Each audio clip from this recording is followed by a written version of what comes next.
All righty. Before we start, we're going to have the reading of the law from Exodus chapter 20, Ecclesiastes chapter 12, and from Revelations chapter 22. When you get it, brother, you can just start on it. And God spake all these words, saying, I am the Lord thy God, which have brought thee out of the land of Egypt, out of the house of bondage. Thou shalt have no other gods before me. Thou shalt not make unto thee any graven image, or any likeness of anything that is in heaven above, or that is in the earth beneath, or that is in the water under the earth. Thou shalt not bow down thyself to them, nor serve them. For I, the Lord thy God, am a jealous God, visiting the iniquity of the fathers upon the children, unto the third and fourth generation of them that hate me, and showing mercy unto thousands of them that love me and keep my commandments. Thou shalt not take the name of the Lord thy God in vain, for the Lord will not hold him guiltless that taketh his name in vain.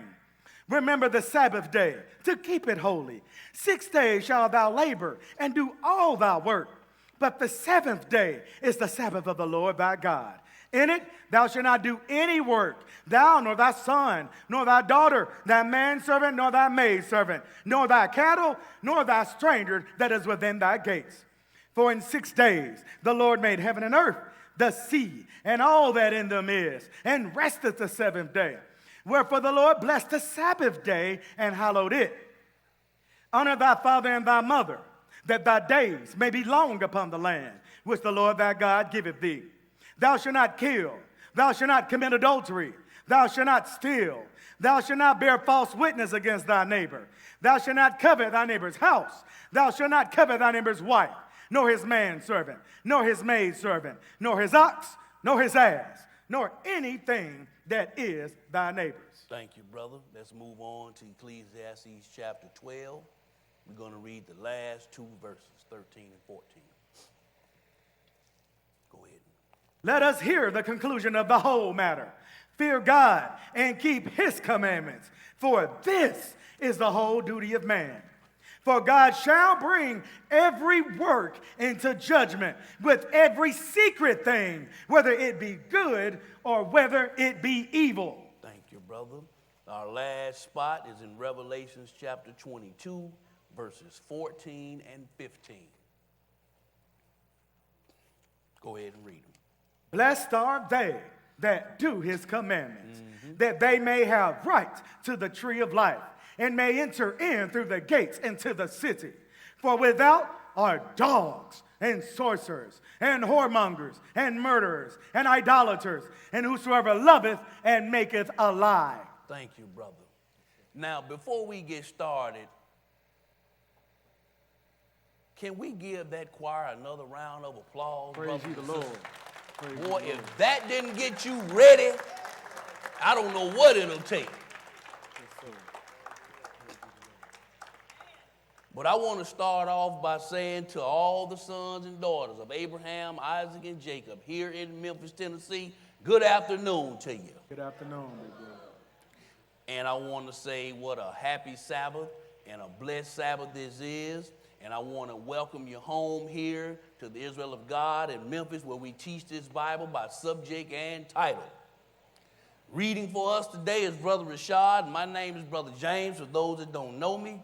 And I want to say that I am truly grateful for this privilege to stand before you today to bring forth this word of God on the Sabbath day that the Lord proclaimed. In fact, if he was walking alive today, he'd be somewhere like this. Okay? So today's lesson, brothers and sisters, is a lesson our elder brother Andrew would do on the back end of Brother Bowie's Black History series, and it's titled When We Were Kings. It hadn't been done in a while, and I was moved to bring it back, okay? So when I first sat in front of Brother Andrew doing this lesson, it blew me away. I learned a lot, and there is a lot to learn in this lesson. There are lots of eye-openers in it. And so we're going to try to give you some of them today. And we want you to focus on these 7 things that this lesson is going to show you. Number 1 is that our history started way before we hit these shores over here, brothers and sisters. Number two, we descended from a people that had kings sitting on thrones. Our ancestors were chosen to even rule other nations by their own kings, okay? We came from intelligent people, people that understood sciences and math and taught other people wisdom. We descended from people of great wealth, and our ancestors were a giving people. And the last thing is that even though we've had such a great fall, it is time for us to stand up and get back on our job, Israel. Okay? So let's start today's lesson when we were kings in the first chapter of Isaiah. Isaiah chapter 1. Because our current conditions had a beginning. It is the result of something, but it has an expiration date, these current conditions, okay? But we have to give the whole story, the good, the bad, and the ugly. If you're going to tell it, tell the whole story, okay? Right. So now, Isaiah chapter 1, my brother, we're going to pick it up at verse 2. Isaiah 1, verse 2. Go ahead and read it. Hear, O heavens, and give ear, O earth, for the Lord hath spoken. I have nourished and brought up children, and they have rebelled against me. So the Lord said he nourished some children, and they rebelled against him. Go ahead and read.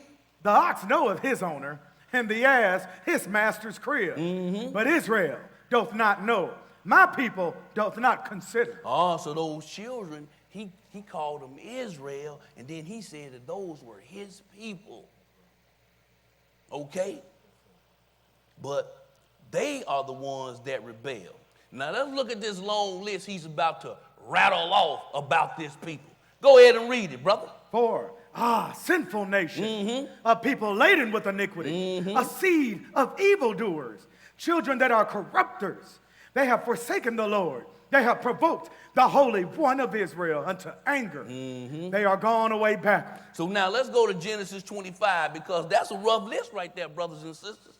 He said, you laden with sin, evildoers, corrupters, you forsook your God, and you provoked him to anger, and then you backslid. That's a long list right there. But before he got mad, let's go look at what happened. Let's go back to a time before he got mad at us. Genesis 25, verse 19. Genesis chapter 25. Let's pick it up, my brother. 25, in verse 19. Wait a minute. Let me make sure. Yes, 25 and 19. Go ahead and read it. And these are the generation of Isaac, Abraham's son. Abraham begat Isaac. And Isaac was 40 years old when he took Rebekah to wife, the daughter of Bethuel, the Syrian of Pandanaram, the sister to Laban, the Syrian. Go ahead. And Isaac entreated the Lord for his wife because she was barren. And the Lord was entreated of him, and Rebekah his wife conceived. And the children struggled together within her. And she said, if it be so, why am I thus? And she went to inquire of the Lord. So she went to ask the Lord, why are these babies inside of me fighting so? And what did he say, brother? And the Lord said unto her, 2 nations are in thy womb, and 2 manner of people shall be separated from thy bowels. Go ahead. And the one people shall be stronger than the other people, and the elder shall serve the younger. Go ahead. And when her days to be delivered were fulfilled, behold, there were twins in her womb. So Rebekah gave birth to Esau and Jacob, our father. Okay? She gave birth to 2 brothers. They became 2 different nations of people, Esau and Jacob. Go ahead and read. 25. And the first came out red, all over like an hairy garment. And they called his name Esau. Go ahead. And after that came his brother out, and his hand took hold on Esau's heel. And his name was called Jacob. And Isaac was 80 years old when she bare them. Go ahead. And the boys grew, and Esau was a cunning hunter, a man of the field. And Jacob was a plain man, dwelling in tents. And Isaac loved Esau, because he did eat of his venison. But Rebekah loved Jacob. So do we see the breakdown here? Isaac loved Esau, and Rebekah loved Jacob. See, the Lord do a lot of work through the men, but he does some work through the women too. And if y'all know the story, Rebecca was the one that pulled off the deceiving of Isaac, that she made him think that was Jacob, but that was Esau, but it was Jacob. Because, hey, Isaac probably wouldn't have went for that. Because, you know, he loved Esau, first of all, and second of all, Esau was firstborn. So that's the one that get the birthright. But the Lord had to do that thing through that sister. So we see right here it said she loved Jacob. Go ahead and read, brother. 29. Mm-hmm. And Jacob sowed pottage, and Esau came from the field, and he was faint. Go ahead. And Esau said to Jacob, feed me, I pray thee, with that same red pottage, for I am faint. Therefore was his name called Edom. So Esau come from hunting, he's hungry. Jacob's in there cooking, the food smelling good, and he said, man, give me some of that. And what happened, brother? Go ahead. And Jacob said, sell me this day thy birthright. So Jacob put it on the table. Hey, I'll give you some if you sell me your birthright. Go ahead and read. And Esau said, behold, I am at the point to die. And what profit shall this birthright do to me? Go ahead. And Jacob said, swear to me this day. And he swore unto him, and he sold his birthright unto Jacob. And it was done. Go ahead and read. Then Jacob gave Esau bread and pottage of lentils. And he did eat and drink, and rose up and went his way. Thus Esau despised his birthright. So now we see that. So now let's go into the 35th chapter of Genesis. And remember that the brother sold his birthright, but it seems like ever since that moment he's been mad at his brother. Right. For something you agreed to do. Right. Genesis 35. Let's start at verse 9. Genesis 35 and 9. Go ahead and read it. And God appeared unto Jacob again. And he came out of Pandanaram and blessed him. Yes. And Jacob said unto him, thy name is Jacob. Thy name shall not be called any more Jacob, but Israel shall be thy name. And he called his name Israel. So now the Lord changed Jacob's name to his name. He adopted him right there, called him Israel. Go ahead and read it. And God said unto him, I am God Almighty. Be fruitful and multiply. Yes. A nation and a company of nations shall be of thee. Yes. And kings shall come out of thy loins. And then he said, and kings are going to come out of you, Israel. Yes, sir. Go ahead and read one more verse. And the land which I gave Abraham and Isaac, to thee I will give it. And to thy seed after thee will I give the land. Okay, so now skip on down to verse 23 and continue. The sons of Leah, Reuben, Jacob's firstborn, and Simeon, and Levi, and Judah, and Issachar, and Zebulun. The sons of Rachel, Joseph, and Benjamin.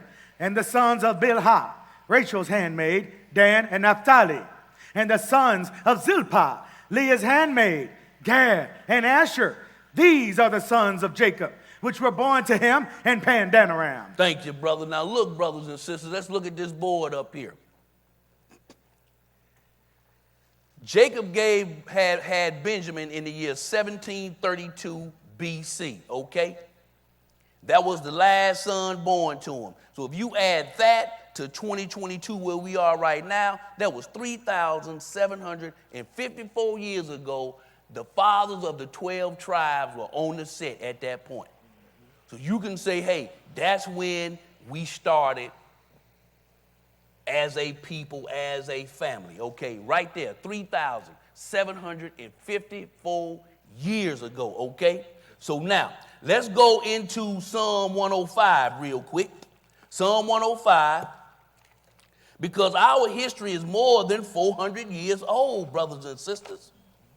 You go talk to people on the street today. When I landed at when I got to the hotel here in Memphis, there was a security guard out there sitting in a golf cart. I spent a good 30, 40 minutes out there with that brother talking about this Bible and about this word and about who he is. And he said he was African American. First thing I said, where's that?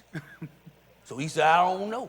I said, that don't embarrass you, brother? Right. That you don't know where you from?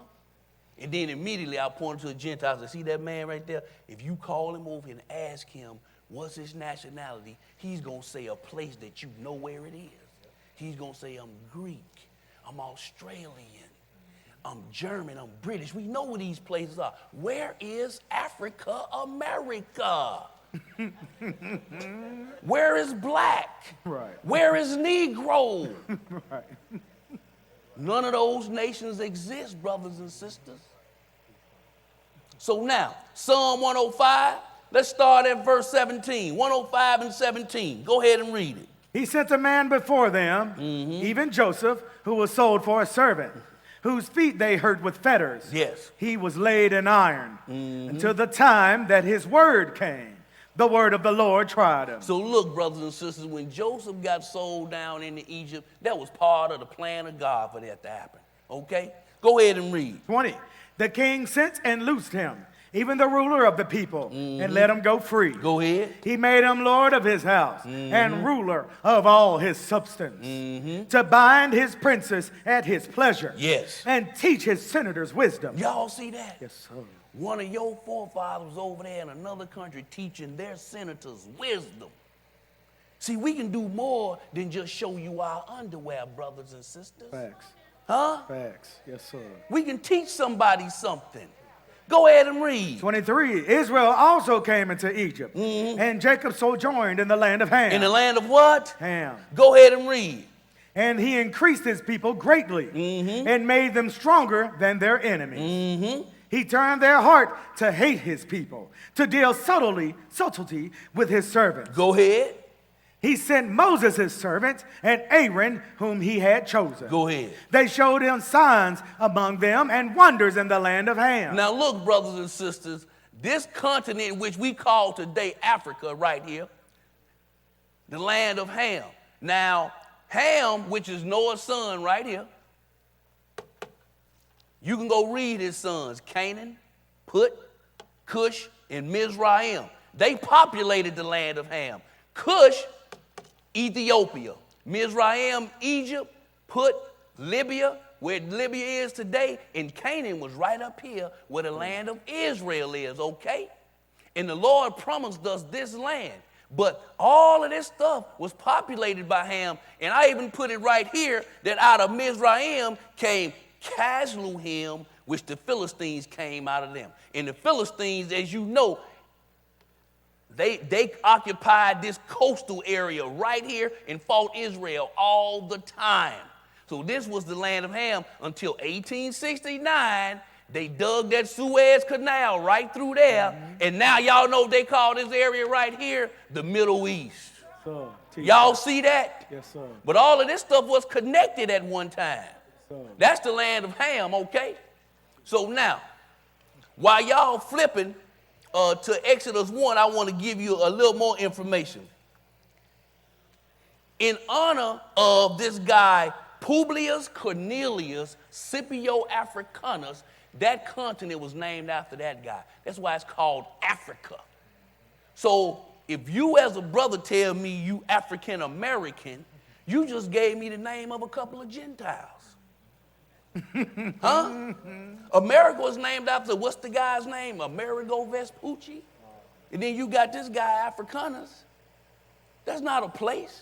Those are a couple of people. Right. So Joseph got sold down into Egypt. Look at this, brothers and sisters. He got put on the throne in 1715 at the age of 30. So 3,737 years ago, one of your ancestors got set up in place by the Pharaoh as the ruler of Egypt, only under the Pharaoh. One of your ancestors, okay? So now, let's go into Exodus, that first chapter. Because look, there was a battle of Zama where Africanus defeated Hannibal of Carthage, and so in honor of him, they named the place Africa. But then, so you're going to go out and tell somebody your nationality is African American? Exodus 1, my brother. Let's pick it up at verse 6. Exodus 1 and 6. Exodus chapter 1 and verse 6. Go ahead and read it. And Joseph died, and all his brethren, and all that generation. Uh-huh. And the children of Israel were fruitful, and increased abundantly, and multiplied, and waxed exceeding mighty. And the land was filled with them. Go ahead. Now there arose up a new king over Egypt, which knew not Joseph. And he said unto his people, Behold, the people of the children of Manasseh, behold, the children of the people of Israel are more and mightier than we. Come on, let us deal wisely with them, lest they multiply, and it come to pass that when there falleth out any war, they join also unto our enemies and fight against us, and so get them up out of the land. It seemed like that's been the current theme and the past theme between today and then. Everybody say that about us. Yep. They might side up with our enemies and come get us. They think that right now today in August of 2022 right here in the United States. Scared to death of you, Israel. Right. Go ahead and read. 11. Therefore they did set over them taskmasters to afflict them with their burdens. Yes. And they built for Pharaoh treasure cities, Pithom and Ramses. Do y'all see that? It say Israel built treasured cities. They built Pithom, Ramses. They built the pyramids. But every time Hollywood decide they want to show it to you on a movie, they have a bunch of Gentiles out there with a British accent. That's the part that get me. The people have British accents in the desert. No. Huh? No. Make it plain, bro. Make it make sense. Man, Hollywood is hitting you over the head, Israel. Yes, sir. And not letting you, they're trying to hide the fact that you are a great people and that you have done great things on this planet. And in fact, you still influence everything that this world does today. The only problem is you won't influence them on the word of God, though. Right. Teach, bro. You want to influence them on everything else. Everything they want to do that go against the word of God, they run it by you to see if you're going to be okay with it. Yep. From these abominable lifestyles, they see you okay with that, and they say, well, it must be okay then. Right. Just run it by them first. If it's cool with them, then we going to do that. But if you would have just taught them about the Day of Atonement and about the Sabbath day, then what? Where will we be now? Right. What verse was that, brother? Go ahead and continue. 12. But the more they afflicted them, the more they multiplied and grew. And they were grieved because of the children of Israel. Now, y'all know that was us. If you didn't know who this was they were talking about, that verse right there should have told you that was us. Yes, indeed. Yes. The more they afflicted us, the more babies we had. If you don't believe me, just go into the worst of the community we live and see how many children they have. Then you go to the middle class where we live at and see how many they have. And then you go to the wealthy ones of us and see how many children they have. The better off you doing, the fewer children you have. But when you down here with that trouble in the hood, babies. Multiply. Ain't got nothing else to do. Right. Might as well be fruitful and multiply. Right. Damn it, we gonna keep. Go ahead and read, brother. 13. And the Egyptians made the children of Israel to serve with rigor. That's why we know work. Work ain't no strange to us. We know how to work. Right. But the first thing they want to tell you is you're lazy. Yeah. We know work, brothers and sisters. Go ahead and read. And they made their lives bitter with hard bondage, in mortar and in brick, and in all manner of service in the field. All their service, wherein they made them serve, was with rigor. Yes, sir. So now let's go into that third chapter of Exodus, because that period had an expiration date too. Exodus chapter 3, my brother. And let's pick it up at verse 2. Let's see what happened. Go ahead and read it. And the angel of the Lord appeared unto him in a flame of fire out of the midst of a bush. And he looked, and behold, the bush burned with fire. Go ahead. And the bush was not consumed. And Moses said, I will now turn aside and see this great sight, why the bush is not burnt. Now that was done to get Moses' attention, and he got it. Go ahead and read. And the angel of the Lord, 3. And Moses said, I will now turn aside and see this great sight, while the bush is not burnt. And when the Lord saw that he turned aside to see, God called unto him out of the midst of the bush and said, Moses, Moses. And he said, here am I. And he said, draw not nigh hither. Put off thy shoes from off thy feet, for the place whereon thou standest is holy ground. Go ahead. Moreover, he said, I am the God of thy father, the God of Abraham, the God of Isaac, and the God of Jacob. Yes. And Moses hid his face, for he was afraid to look upon God. And if you go to Exodus 18:4, Moses named his son after this. He said he named his son Eliezer because that means the God of my fathers was my help.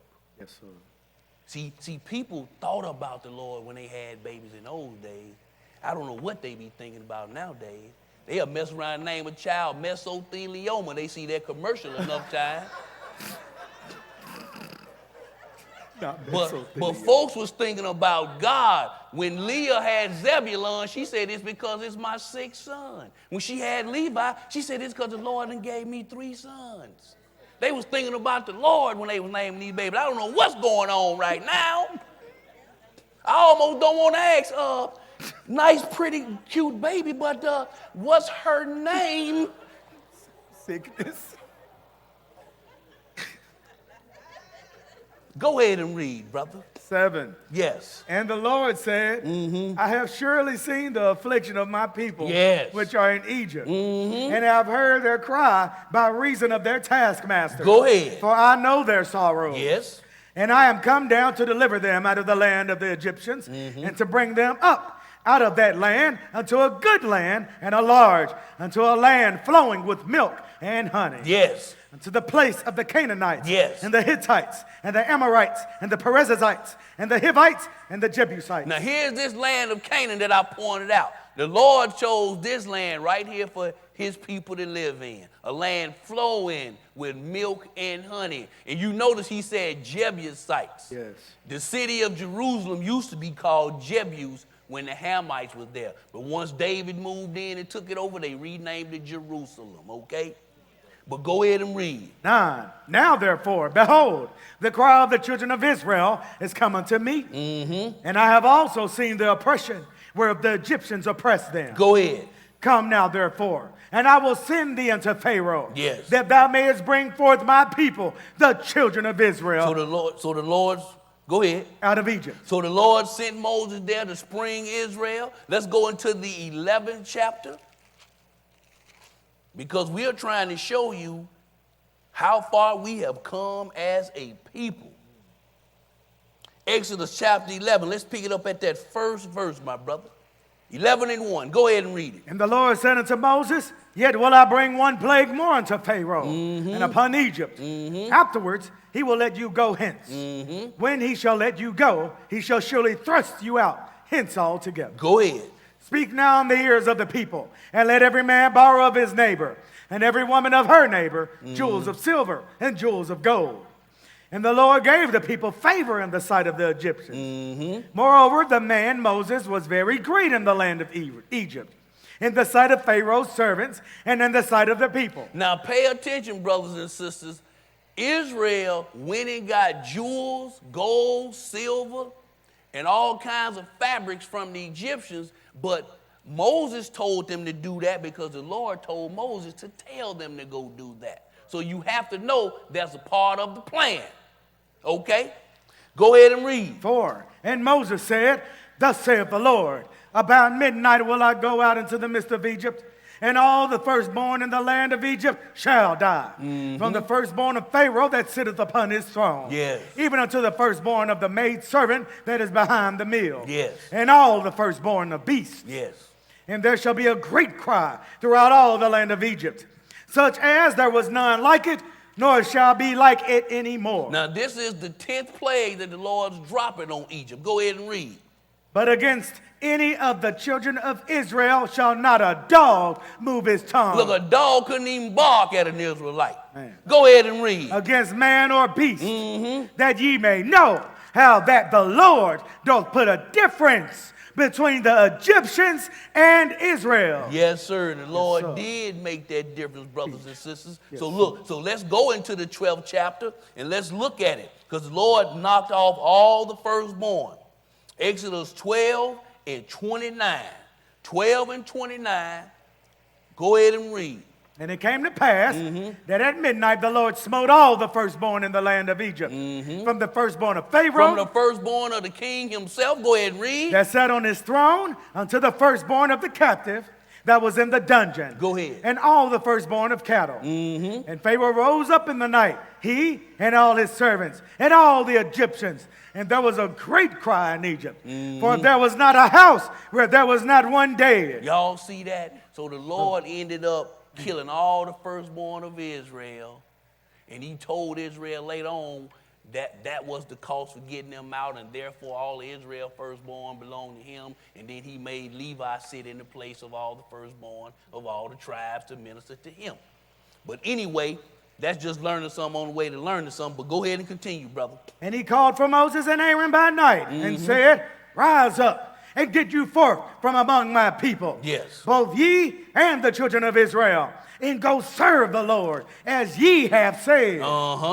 Also take your flocks and your herds as ye have said, and be gone. Yes. And bless me also. Y'all see that? Yes, sir. He said, bless me also, because now he knew who he was dealing with. And I told this story one time. I was getting ready to go, leaving San Francisco to go teach out in Baton Rouge. So the brother driving me, the Uber driver driving me to the airport, was telling me about, oh, so you going to New Orleans? I said, well, I'm going to Baton Rouge. Oh, man, the food down there is good. Man, they got lobster this and good seafood. I said, man, I don't eat that. And he said, why not? I said, because that's what thus said the Lord. He said, oh, man, that's Old Testament. That's done away with. I said, really? Then he said, yeah, man. He said, man, I'm a pastor. I know. He said, what about Acts 10? Then I said, what about Acts 10? Zip, zip, out comes my Bible, and I read Acts 10. And I said, they were talking about people.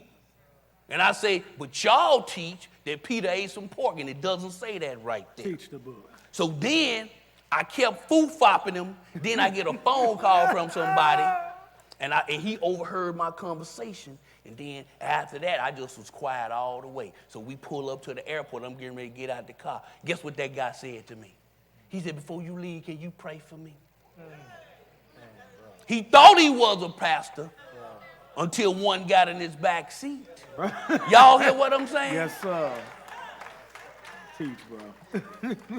So Pharaoh thought he had some gods until the God of Israel came through there that night and took all the firstborn. That's Y'all right. see that? Yes, sir. Yes, sir. Teach, bro. Yes, And the Lord know how to show up with that drama. Yeah, he do. Get your attention. he do. What verse was that, brother? 33.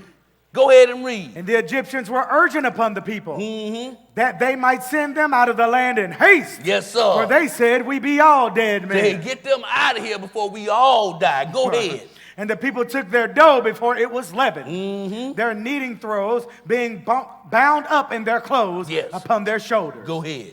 And the children of Israel did according to the word of Moses, and they borrowed of the Egyptians jewels of silver and jewels of gold and raiment. But I always wonder how you borrow gold from somebody. If you give up the gold, you're not getting that back. Nah, you ain't. You know what I'm saying? Yeah, that's gone. I ain't never loaned out some jewelry and got it back. But anyway, but it wasn't intended for them to give it back. The Lord had use and need of that. Yes. Okay? Yes. Go ahead and read. 36. And the Lord gave the people favor in the sight of... Who gave them favor? The Lord Uh-huh. gave the people favor in the sight of the Egyptians. Yes. So that they lent unto them such things as they required. Such things as they what, brother? Required. Go ahead. And they spoiled the Egyptians. That means they took all of it. Yeah, they Okay? Now skip on down and read verse 40. Now the sojourning of the children of Israel who dwelt in Egypt was 430 years. And so they got up out of there. So what just happened is Israel got a 400-year paycheck in one day. Wow. As Brother Andrew would say, they got that 400-year paycheck at one time when they come out of there with all that gold and silver. And we're going to take a look-see at how much it was. But let's go into Exodus 19 and get to the business of what the Lord have planned for these people. Exodus 19, and we're going to read verses 1 through 8. 19, 1 through 8, my brother. Go ahead and read it. In the third month, when the children of Israel were gone forth out of the land of Egypt, the same day came they into the wilderness of Sinai. For they were departed from Riverdale, and were come to the desert of Sinai, and had pitched in the wilderness, and there Israel camped before the mount. Go ahead. And Moses went up unto God, and the Lord called unto him out of the mountain, saying, Thus shalt thou say to the house of Jacob, and tell the children of Israel. That's one and the same. The house of Jacob is the children of Israel. Go ahead. Ye have seen what I did unto the Egyptians, Yes. and how I bare you on eagles' wings, and brought you unto myself. Now therefore, if ye will obey my voice indeed, and keep my covenant, then ye shall be a peculiar treasure unto me above all people. Yes. For all the earth is mine. So there was that big word, if, with those two letters. Yes, sir. Go ahead and read. 6. And ye shall be unto me a kingdom of priests. A kingdom of priests and holy nation. And a holy nation. Go ahead. These are the words which thou shalt speak unto the children of Israel. Go ahead. And Moses came and called for the elders of the people, and laid before their faces all these words which the Lord commanded him. And go ahead and read. And all the people answered together and said, All that the Lord hath spoken, we will do. And Moses returned the words of the people unto the Lord. And that is why we're in trouble right now, because we made that vow. We told the Lord, hey, whatever you say, we're going to do that. And so we were supposed to absorb and learn everything he gave us out there and distribute it to the rest of the sons and daughters of Noah. That's right, bro. That's what we were supposed to do. But we started the lesson off saying, hey, we are people laden with sin. We provoked him to anger, and we forgot about it. Okay? So now, what happened? Let's go to Exodus 38 real quick. Exodus 38. And as we know in Amos 3, it said, Israel only have I known. Okay? The Lord didn't know anybody but us. And he chose our ancestors to do this job. So let's see what they did. They went out there and they built this tabernacle with all of that stuff. And the Lord had Moses, take up an offering. First, let's go Exodus 25 first. Exodus 25, I'm sorry, y'all. And we're going to go 1 through 9. Exodus 25, let's pick it up at verse 1. 25 and 1. Go ahead and read that, brother. And the Lord spake unto Moses, saying, Speak unto the children of Israel, that they bring me an offering. Of every man that giveth it willingly with his heart, ye shall take my offering. So the Lord is asking for an offering. Go ahead and read. And this is the offering which ye shall take of them, gold and silver and brass. The things that they took from the Egyptians that they said, everything that was required. Okay, go ahead and read. And blue and purple and scarlet and fine linen and goats' hair and rams' skins dyed red and badgers' skins and shittim wood, oil for the light, spices for anointing oil and for sweet incense. Go ahead. Onyx stones and stones to be set in the ephod and in the breastplates. Go ahead. And let them make me a sanctuary. Why? That I may dwell among them. Do y'all see that? What other nation can say that the Lord dwelt among them? Can the Greeks say that? No. Can the Japanese say that? No, they cannot. The Nigerians can't say it. The British can't say it. Although they say the people on their throne descended from the people that sat on these thrones, which we know is a lie. Yes, sir. The glove don't fit. Yes, sir. So look, so they built all these things, right? One more verse, brother. According to all that I show thee, after the pattern of the tabernacle and the pattern of all the instruments thereof, even so shall ye make it. So the Lord told Moses to take of the things that Israel willingly offered. Like, don't force anybody to give up anything of what they willingly give up. You take that and rear up a tabernacle, okay? So now, let's go into the 38th chapter and look at it. Exodus 38, and let's see what Israel willingly gave up. Exodus chapter 38, and let's pick it up at verse 24. 38 and 24. Go ahead and read it, brother. all the gold that was occupied for the work in all the work of the holy place. Even the gold of the offering was 29 talents. So it was 29 talents of gold. Go ahead. And 730 shekels. And 730 shekels of gold. Go ahead. After the shekel of the sanctuary. Okay, so now, those shekels and talents of gold comes out to 2,193 pounds of gold. If y'all writing this down, there's 2,193 pounds of gold, okay? And today, gold sells for 1 pound, $22,392. So if you do the math, Israel gave up to Moses $49,105,656 current day value worth of gold. I'm going to say that number one more time. $49,105,656 worth of gold. So now, go ahead and read, brother. 25. Yeah. And the silver of them that were numbered of the congregation was 100 talents. 100 talents of silver. And 1,715 shekels. So now you got 1,775 shekels of silver, right? Finish that verse. After the shekel of the sanctuary. Okay, so now that comes out to 6,633 pounds of silver. Silver today sells for $273.91 a pound. That comes out to $1,816,845 worth of silver. Okay, Israel gave that up. So yeah, you do come from a giving people. Although today we tend to think we self-made.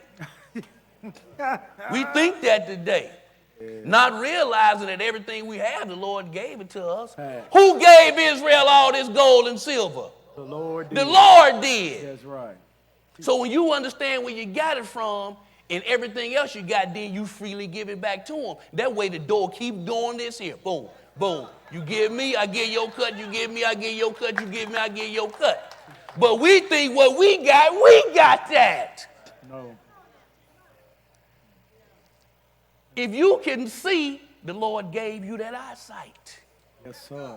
If you can read, he gave you that skill and ability. Teach. If you can walk, he gave you that. I know people that can't walk. Teach. I know people that can't see. And I know people that can't talk. They have to use sign. So your money earning abilities come from all them blessings the Lord gave you. So if you think you too good to give him his 10% cut, start your stopwatch. Because he'll snatch that rug right from under you, lick it and split. So take the example of your forefathers before the Lord went upside their head and they willingly gave to him because they know who gave it to them. That's right. Teach, bro.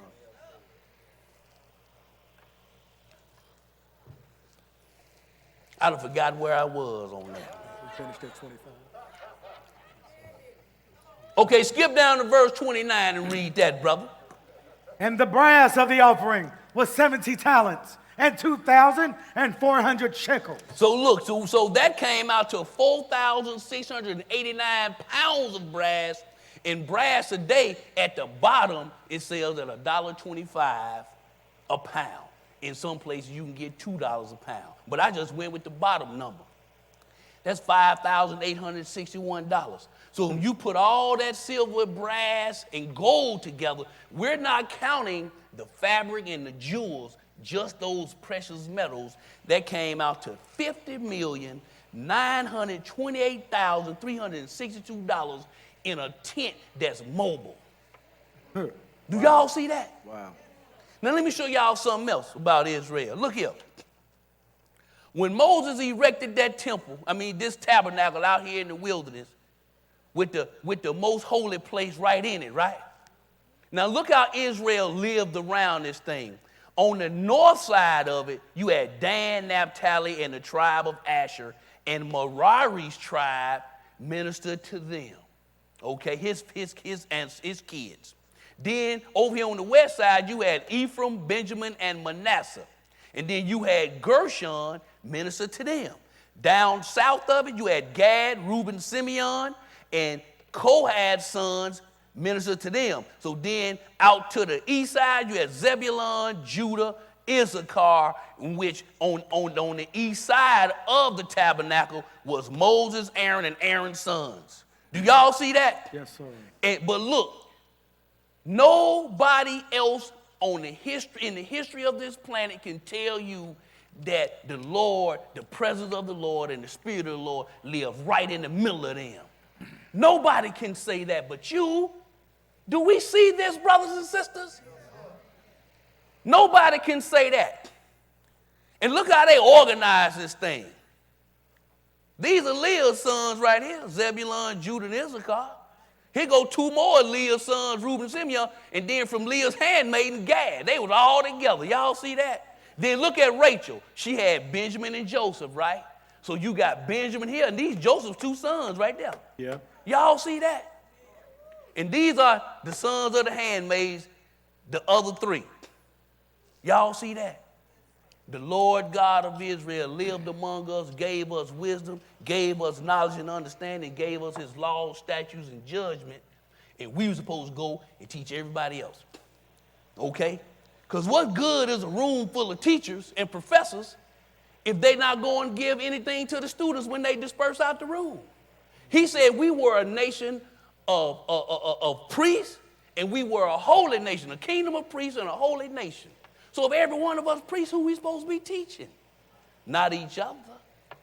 We're supposed to go out there and deal with everybody else, but we didn't do that. Instead of the professors going out and teaching the first graders, the professors let the first graders teach them. Ooh, what's that y'all got? Oh, well, we just let our kids hunt Easter eggs. And the priest bought that. It's still on it today and wondering why our kids getting killed out here in these streets today. Because you still serving them false gods with those customs that the first graders gave you, the professor, the lawyer of this word of God. Shame on you. So now, let's move on, my brother. Let's go to Deuteronomy chapter 4. See, we showing you a time before the Lord got mad at us. But then, all of a sudden, we got fat. We got puffed up, got the big head, and forsook our God. But before that happened, he shot some warnings past you. Deuteronomy 4:1. Go ahead and read it. Now therefore hearken, O Israel, Yes. unto the statutes and unto the judgments which I teach you, for to do them, that ye may live and go in and possess the land which the Lord God of your fathers giveth you. Yes, sir. Go ahead. Ye shall not add unto the word which I command you, neither shall ye diminish aught from it, that ye may keep the commandments of the Lord your God, Yes, sir. which I command you. Yeah, so look, he's saying don't take from it and don't add anything to it. Go ahead and read. Your eyes have seen what the Lord did because of Baal Peor. For all the men that followed Baal Peor, the Lord thy God hath destroyed them from among you. And then he gave him a reminder. Now, you saw what happened to those people that did that thing with Baal Peor. The Lord destroyed them. That was an example. Okay? Yes, sir. Go ahead and read. But ye that did cleave unto the Lord your God are alive, every one of you this day. You see that? He said, but the ones that stuck to the Lord your God, the God of your forefathers, you still with us today. Go ahead and read. Behold, I have taught you statutes and judgments, even as the Lord my God commanded me, that ye should do so in the land whither ye go to possess it. Go ahead. Keep therefore and do them. Why, brother? For this is your wisdom and your understanding in the sight of the nations. Y'all see that, brothers and sisters? If you keep those commandments and judgments of the Lord, that will be your wisdom in the sight of the nations. And I know I'm not the only one this happened to. It probably happened to several of you all out there. You go somewhere, and because you walk upright in righteousness, And because you a commandment keeper, you walk in a room full of them Gentiles, they get out your way and give you whatever you came in there to get. And then another brother walk in there right behind you and they give him a hard time. Y'all see that? So keeping these commandments is our wisdom in the sight of the nations. But we don't want to do that. We want to do everything else. It's just like on my flight here, I'm sitting on my seat. Here come three brothers. They sitting not across the aisle from me. Now, I'm on the aisle seat. They're sitting on the row in front of the row across from me. The first brother go in, the next brother go in, so the third brother standing right there. And I mean, his rear end is right in my face and his pants down here. And I'm looking at his underwear. And I'm just thinking to myself, now I'm going to Memphis 10 to do this lesson. And I say, but we embarrass ourselves perpetually. And we just won't stand up and be the kind of people that we came from. It hurts me. We want to do everything to embarrass ourselves. The more foolish it looks, the more stupid it is, the cooler it is to us. That's what's cool.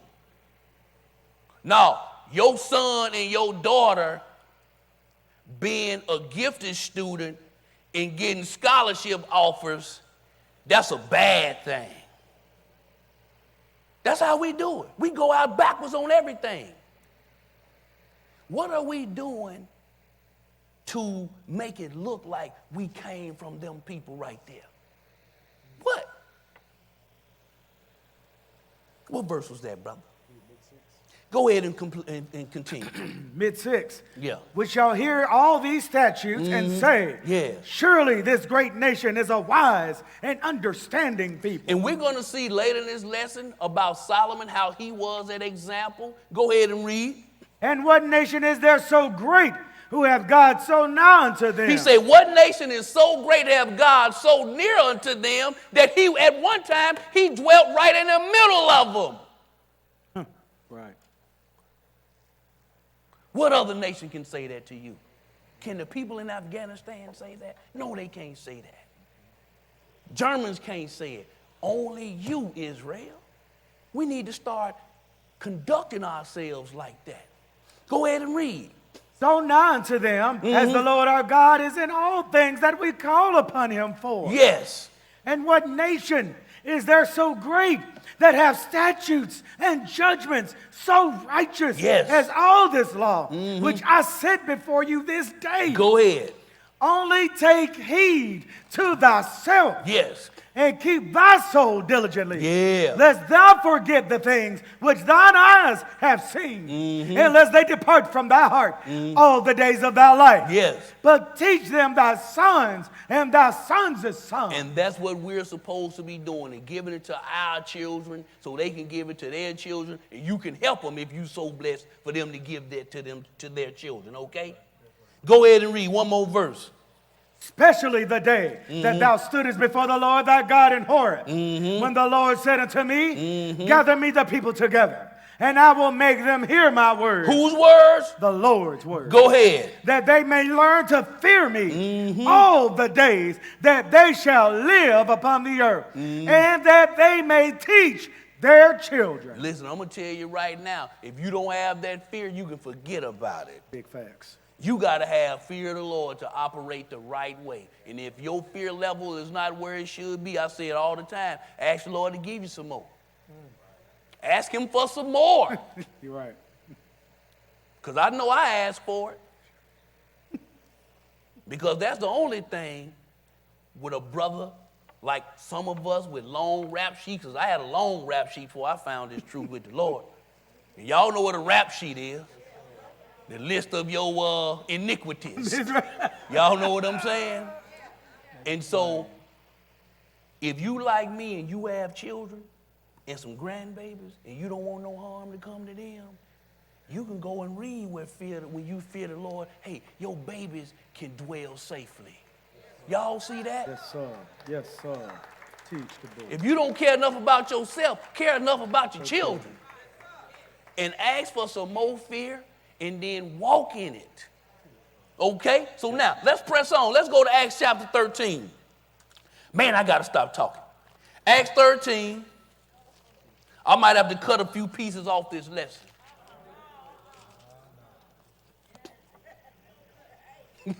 Somebody said we don't cut in Memphis, okay? But look, Acts 13 and verse 17. 13 and 17, my brother. Go ahead and read it.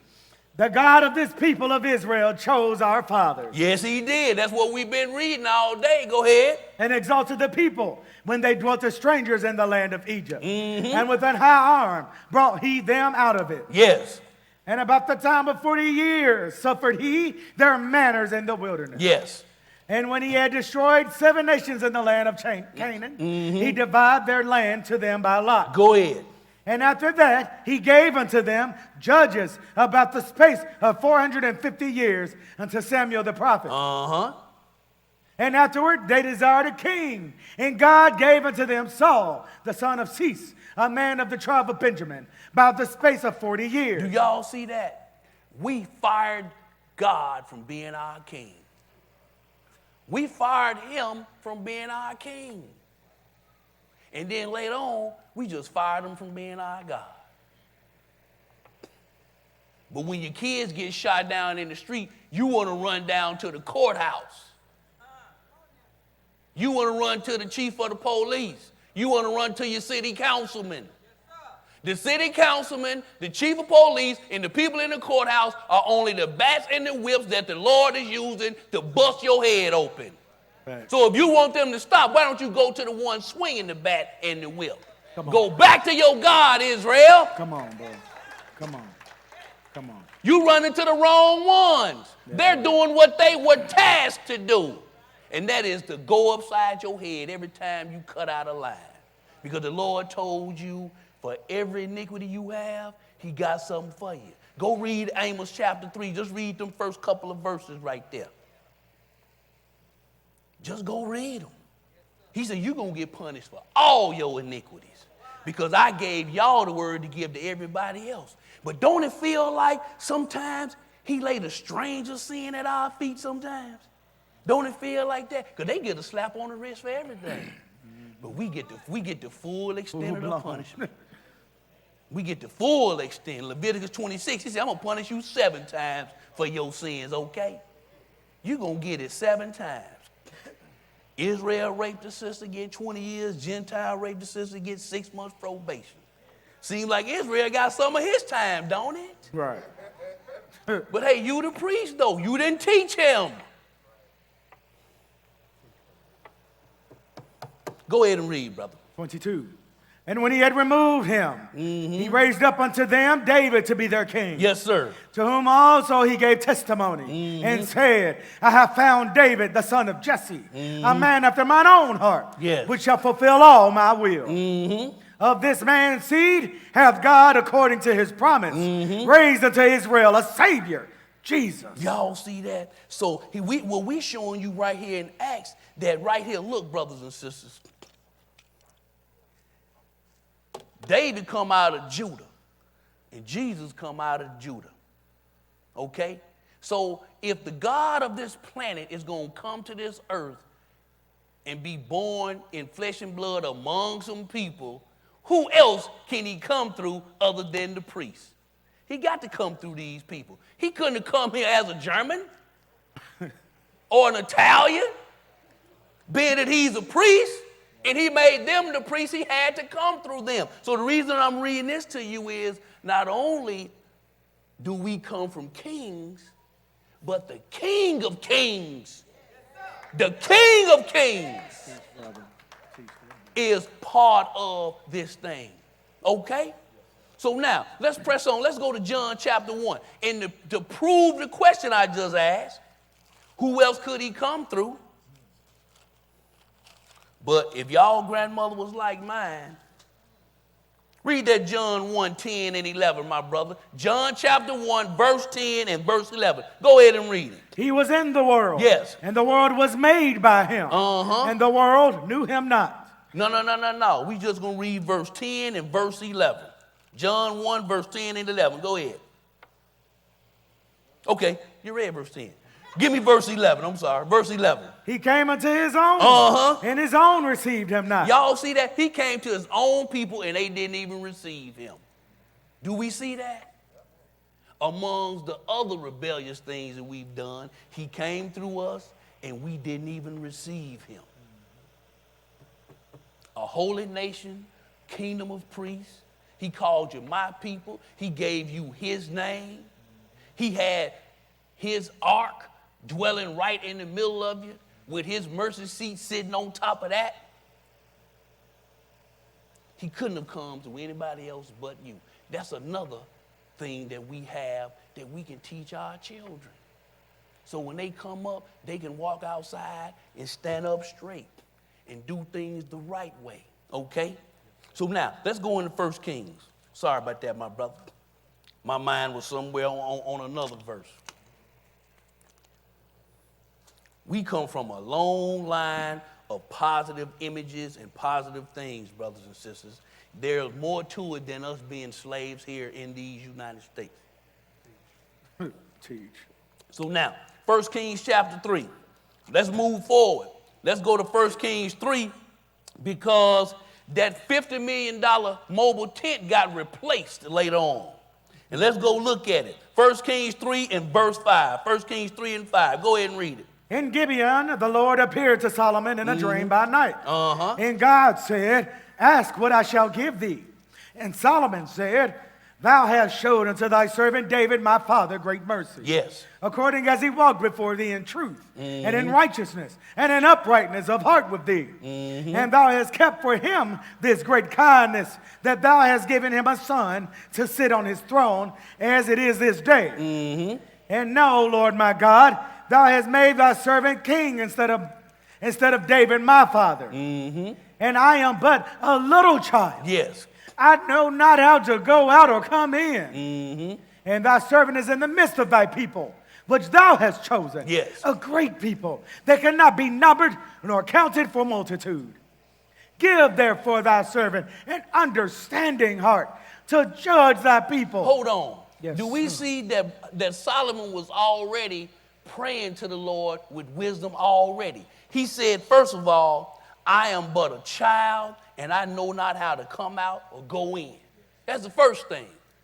But a lot of times we want to think we know everything. You see what I'm saying? Then he said that you chose a great people. He understood that. So he said, if I'm going to be the one on the throne, then I'm going to ask you for some understanding, for understanding hard to judge this people. What else did he say? Brother, go ahead. End of 8. That cannot be numbered nor counted for multitude.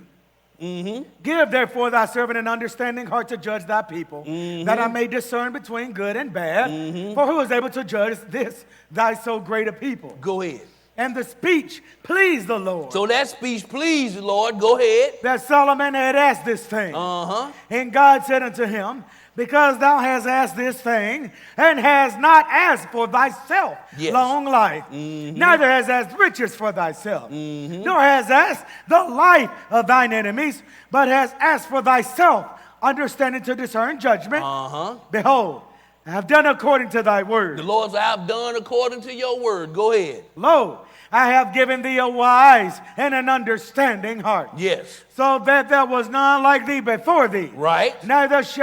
Neither after thee shall any arise like unto thee. So the Lord said the wisdom he gave Solomon, nobody before Solomon had it, and nobody's coming along after him is going to have it, right? So the Lord gave him what he asked for. But what else did he give him, brother? And I have also given thee that which thou hast not asked, both riches and honor. Yes. So that there shall not be any among the kings like unto thee all thy days. And if thou wilt walk in my ways to keep my statutes and my commandments as thy father David did walk, then I will lengthen thy days. Do y'all see that other if that he laid on the table? Yes, sir. He'll lengthen his days if he keep those commandments and walk righteously, okay? So now, let's stay in 1 Kings and go into that next chapter, chapter 4, and let's pick it up at verse 1, then we'll skip. Go ahead and read, brother. So King Solomon was king over all Israel. Now skip down to verse 29 and continue.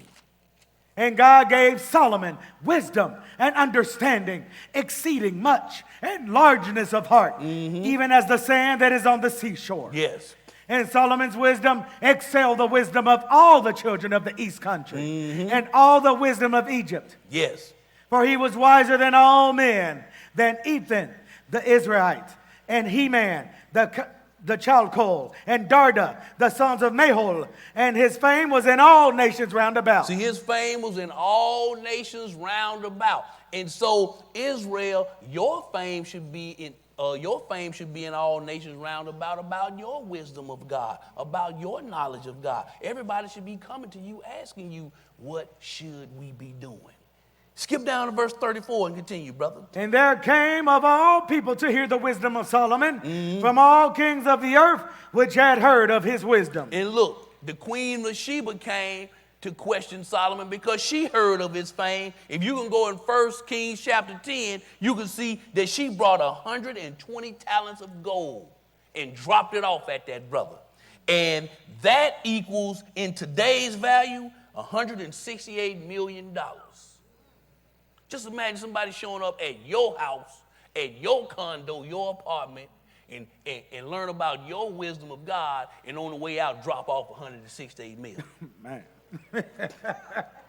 just lay that on you. Yes, sir. And then it said that Solomon received in 1 year, 666 talents. That's in that same chapter, 1 Kings chapter 10, verse 14, which is 932 million. And I couldn't clearly read if it said he got that every year, but it said he received that in 1 year. 932 million worth of gold. That's a lot of scratch, brothers and sisters, from one of your ancestors. Yeah. Okay? So now, let's go into 2 Chronicles chapter 5, because it's time to replace that tent. 2 Chronicles 5, and let's pick it up at verse 1. 2 Chronicles 5 and verse 1, my brother. 2 Chronicles 5 and 1. Go ahead and read it. Thus all the work that Solomon made for the house of the Lord was finished. And Solomon brought in all the things that David his father had dedicated, and the silver, and the gold, and all the instruments, and he among the treasures of the house of God. Okay, so David even set aside like 3,000 talents of gold and 7,000 talents of silver for whenever the temple is to be built. David left his piece, his contribution for it, okay? And as we said earlier, we come from some giving people. So now, let's go to 1 Kings chapter 7. So now, they built this thing. 1 Kings chapter 7, and we're going to pick it up at verse 47. So we saw that it was finished. David wanted to build it, but the Lord wouldn't let him build it. 1 Kings 7 and verse 47. Go ahead and read that, brother. And Solomon left all the vessels unweighed. He left them what? Unweighed. Why is that, brother? Because they were exceeding many. Neither was the weight of the brass found out. And Solomon made all the vessels that pertained unto the house of the Lord, the altar of gold, and the table of gold. Yes. Whereupon the showbread was, and the candlesticks of pure gold. Yes. 5 on the right side, and 5 on the left. Yes. Before the oracle, with the flowers, and the lamps, and the tongues of gold, and the bowls, and the snuffers, and the basins, and the spoons, and the censers of pure gold. Yes. And the hinges of gold, both for the doors of the inner house. Look, brothers and sisters, you can go and read where the nails were made of gold. You can go and read where the floors were covered with gold, inside and outside. Everything got layered with gold, and some of the things in there was solid gold. Like the top of the ark, the mercy seat, it was all gold. It wasn't like they made something out of some wood and then covered it with gold. It was gold. Wow. Okay? Gold everywhere. Giant cherub angels with wings touching that wall to that wall. Imagine what that building looked like when strangers came in the land and just passed by. In the distance, it was just blinding them. But that's what you had. But go ahead and read, brother. Mid-50, both for the doors of the inner house, the most holy place, and for the doors of the house, to wit, of the temple. Yes. So was ended all the work that King Solomon made for the house of the Lord. And Solomon brought in the things which David his father had dedicated. Yes. Even the silver and the gold and the vessels did he put among the treasures of the house of the Lord. Okay, so look, brothers and sisters, there was a book written by this researcher named Lambert Dolphin. And Brother Andrew referenced his brother as well. And it was titled, The Treasures of the House of the Lord. So from all the research gathered, from things that people looted from it, from things that they gathered up, and from the scripture, they came with about 100,000 talents of gold and 1,000,000 talents of silver. Okay? Now, the silver was worth 21 billion that Solomon built that temple with, and the gold 140 billion. That's just the gold and the silver. But the total value of that temple, $195 billion worth of gold and silver and other precious metals and all kind of precious stones. Do y'all see what you came from? Yes, sir. And all the people around you wanted to do was to replace you and take all that. And we're going to read that today. But if you didn't give them the ammunition to do it, they wouldn't have been able to do it. Teach, bro. Am I right, though? So look, let's go into 1 Kings chapter 11. So we have reached the top of the hill. Now the slide starts on the other side. 1 Kings 11, let's pick it up at verse 1. 1 Kings 11 and 1, my brother. Go ahead and read it. But King Solomon loved many strange women, together with the daughter of Pharaoh, women of the Moabites, the Ammonites, Edomites, Zidonians, and Hittites. Yes. Of the nations concerning which the Lord said unto the children of Israel, ye shall not go into them. See, the Lord warned them, don't deal with these people, and let's find out why. Go ahead. Neither shall they come in unto you, for surely they will turn away your heart after their God. Go ahead. Solomon clave unto these in love. Go ahead. And he had 700 wives, princesses, and 300 concubines. And his wives turned away his heart. I'm going to tell you something. Every time I read that, I can't even wrap my mind around a little bit of that.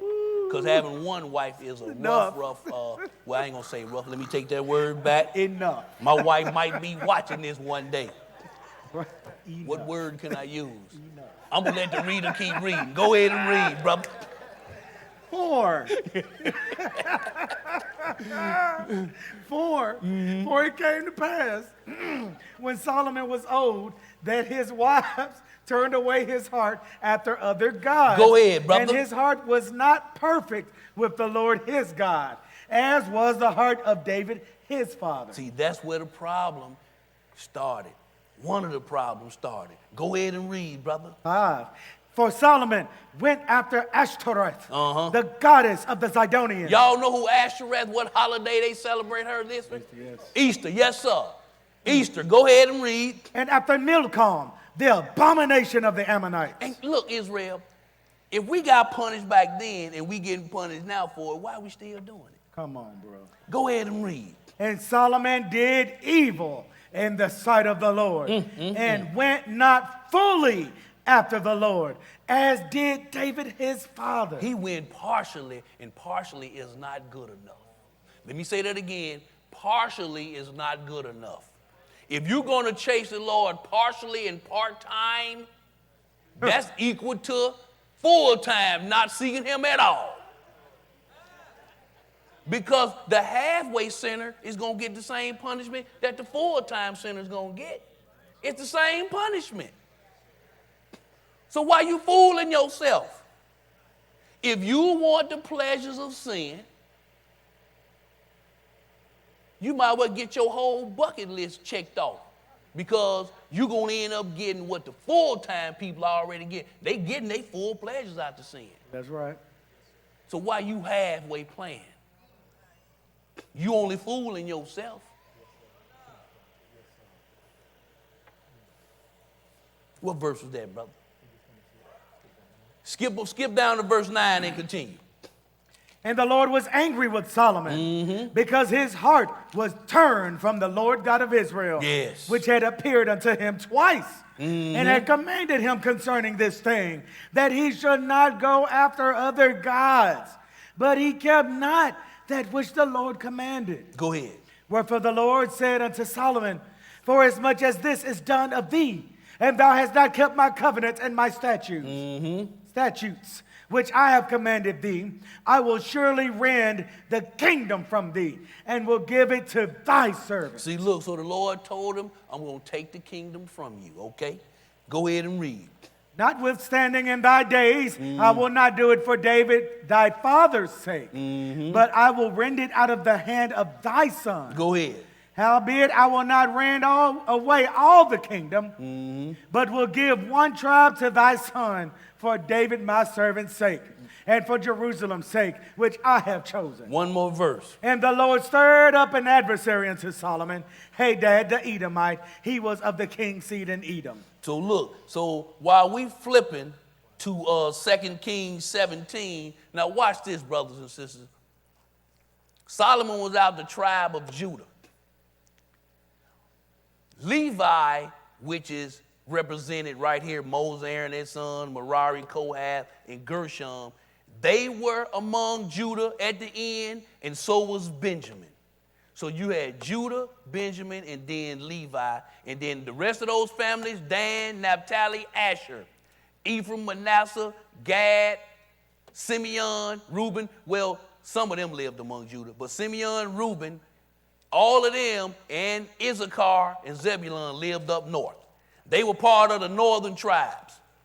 Okay, so the Lord split the kingdom. So down south you had Judah, and among Judah, you ended up getting Levi and Benjamin with them. Everybody else was up north.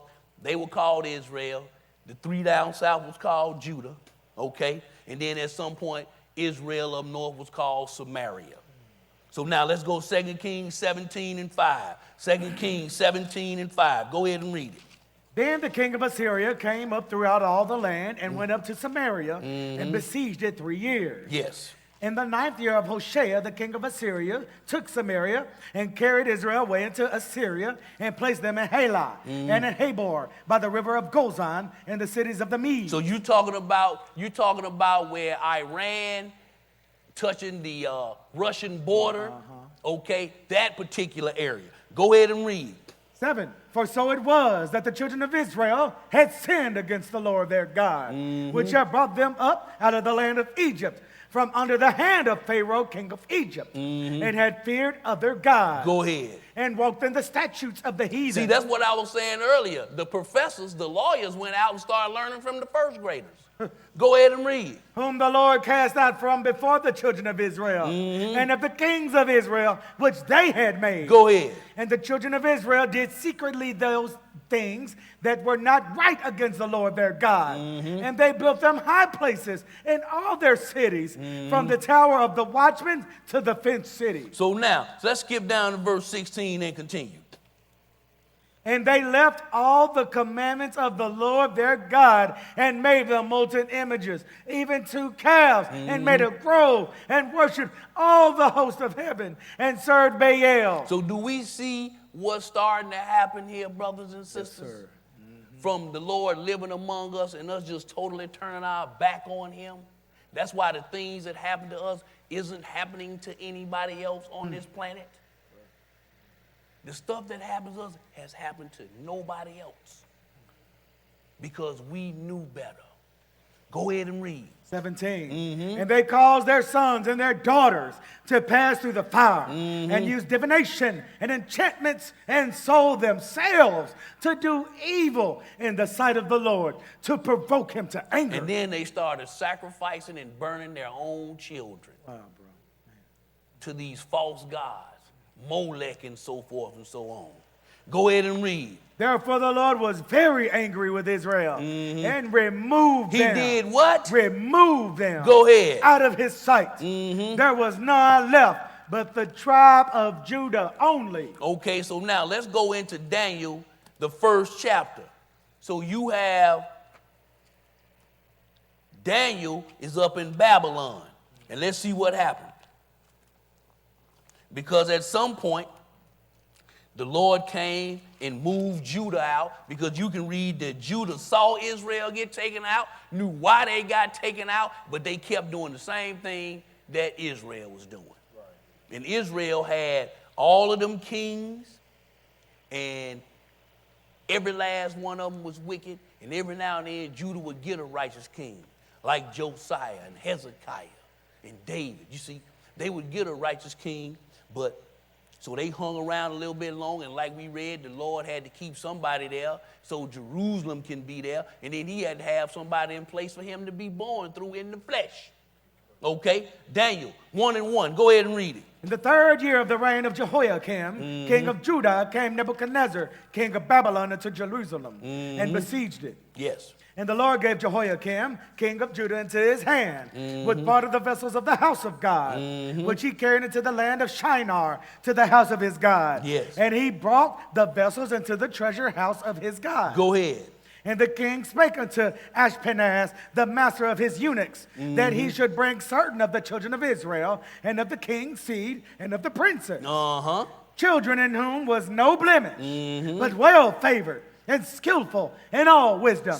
So they commanded that, hey, we're going to gather up these children of the princes and king of Israel, and we're going to bring them in, and let's see why. Go ahead and read. And cunning and knowledge and understanding science. Cunning and knowledge, they understood science. Go ahead. And such as had ability in them to stand at the king's palace. And they had the ability to stand in the king of Babylon's palace. Go ahead and read. And whom they might teach the learning. Yes. And the tongue of the Chaldeans. See, look, it was basically like this. Teach them our language so they can teach us their ways.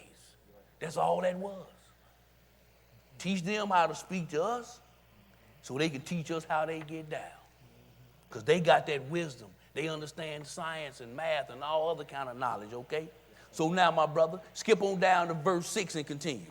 Now among these were of the children of Judah, Daniel, Hananiah, Mishael, and Azariah. So now skip down to 17 and continue. As for these 4 children, God gave them knowledge and skill and all learning and wisdom. And Daniel had understanding in all visions and dreams. Y'all see that? The Lord gave them that. Go ahead and read. Now, at the end of the days that the king had said he should bring them in, then the prince of the eunuchs brought them in before Nebuchadnezzar. So he brought them before the king. Go ahead. The king communed with them, and among them all was found none like Daniel, Hananiah, Mishael, and Azariah.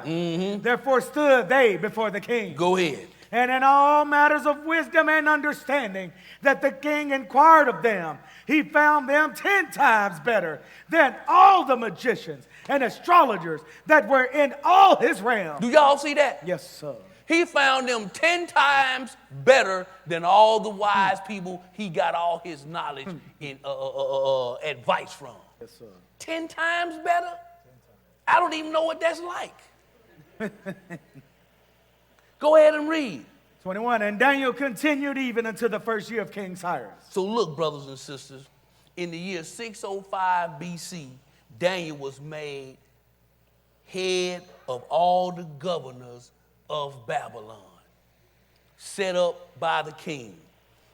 That was 2,627 years ago. One of your ancestors stood up over a Gentile nation under only one person, that was the king. One of your ancestors did that. So now, let's go to Luke. And if you go to Daniel 2, and I think it's verse 48, it tells you he got promoted to governor, okay? So now, let's go Luke 19.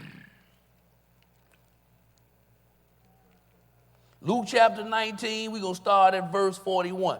Because Babylon came and took Israel out, and then over a long period of years between Darius and Cyrus and the Persians and the Medes, they let Israel go back and rebuild the place back up. So when Jesus come, it would be there, okay? But while Jesus was here in the flesh, he told them something. He gave them a weather forecast, did he not? Luke 19:41. Go ahead and read it. And when he was come near, he beheld the city and wept over it, saying, if thou hast known, even thou, at least in this thy day, the things which belong unto thy peace. Yes. But now they are hid from thine eyes. For the day shall come upon thee, that thine enemies shall cast a trench about thee. Yes. And compass thee round, and keep thee in on every side, and shall lay thee even with the ground, and thy children within thee. And they shall not leave in thee one stone upon another, because thou knewest not the time of thy visitation. Y'all see that? The Lord told them they're going to come in, they're going to tear every stone down. Why? Because of all that gold that was in their temple. They set the place on fire without Titus wanting them to do it, but they were just so zealous about it, they set the place on fire, and of course all that gold liquefied and went all through the cracks and down in the seams. Man, and I know them Gentiles like, we're not leaving this gold here. Bust the bricks down and let's get this gold. Right. It was probably in nice flat sheets or little tubes, because you know as it melted and ran and just filled in spaces, and then as it cooled off, it got back hard again. Man, they took all that gold back. So we're starting to see how everything is getting just sucked out of them. Their wealth, their knowledge, their information. Then they're going to lose sight of their history. They get made to speak whoever have them in captivity, their language.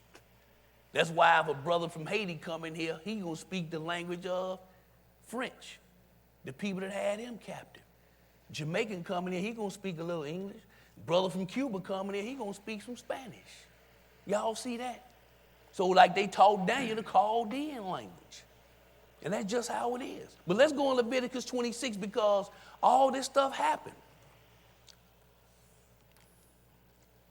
So that was 70 A.D. That was 70 A.D. that happened, right? And I know my math ain't always right.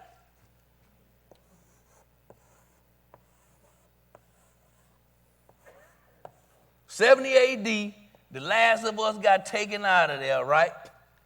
What's 12 minus 9? 5. So for 1,952 years, the last of us got taken out of that area, and we've been wandering all over this planet in lowliness and obscurity. Way before we came here. 1,500 years before we hit these shores, we were just out there in a bad way, brothers and sisters. So now, Leviticus 26, my brother, let's pick it up at verse 1. Because the Lord told us after we made that agreement with him that we was going to do everything he said to do, then he set these threats on the table too. And then, of course, if we break the covenant, he's got to keep his word. He's got to make the threat good. Leviticus 26:1. Go ahead and read. Ye shall make you no idols, nor graven image, neither rear you up a standing image, neither shall ye set up any image of What stone. about the cross on your chain? Any image. What about in your earrings? Shall not set up any image. Man, you got brothers out there with them hanging on their rear view mirrors. Right. But the Lord say don't have anything. Go ahead and read. Of stone in your land, to bow down unto it. For I am the Lord your God. Go ahead. Ye shall keep my Sabbath and reverence my sanctuary. I am the Lord. Skip down to 14 and continue. But if ye will not hearken unto me, and will not do all these commandments, and if ye shall despise my statutes, or if your soul abhor my judgments, so that ye will not do all my commandments, but that ye break my covenant, go ahead. I also will do this unto you. I will even appoint over you terror, consumption, and the burning ague that shall consume the eyes and cause sorrow of heart. And ye shall sow your seed in vain, for your enemies shall eat it. Now look, brothers and sisters, the Lord says he's going to do all this stuff. He's going to appoint over you terror. And then he said you're going to sow your seed in vain. Because your enemies going to eat them up. And they eating them up out there, killing them in the street. Then your seed even killing your seed. That's right. But you don't get mad and make a fuss about that. You only going to make a fuss about it when a Gentile police kill your son. Right. But when little Willie's son come around there and kill your son, what's the problem then? Wow, bro. Make it plain. Either way, it's still terror and consumption. Yeah. The glass half full, the glass half empty. The same thing is happening to you. Don't matter who's doing it. But what verse was that, brother? Verse 17, go ahead and read. And I will set my face against you, and ye shall be slain before your enemies. Do we see this? The Lord is speaking these words right here. He says, I'm going to set my face against you, Israel. Go ahead and read. And ye shall be slain before your enemies. Yes. That they hate you shall reign over you. Look here. He said, and the people that hate you are going to be the ones reigning over you.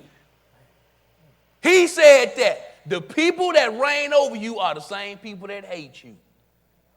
So they won't have no problem giving you 20 years for stealing a bag of chips. They ain't going to have no problem because they hate you anyway. Everybody else get the consideration, but you don't get nothing in the courtroom. A police shoot a brother, the brother totally innocent, and then this brother 40 years old, but they say, but he got caught smoking marijuana in the 6th grade. Right. That's all they can find.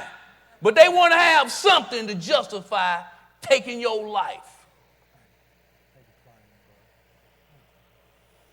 Am I lying? Nah, that's facts. They go way back.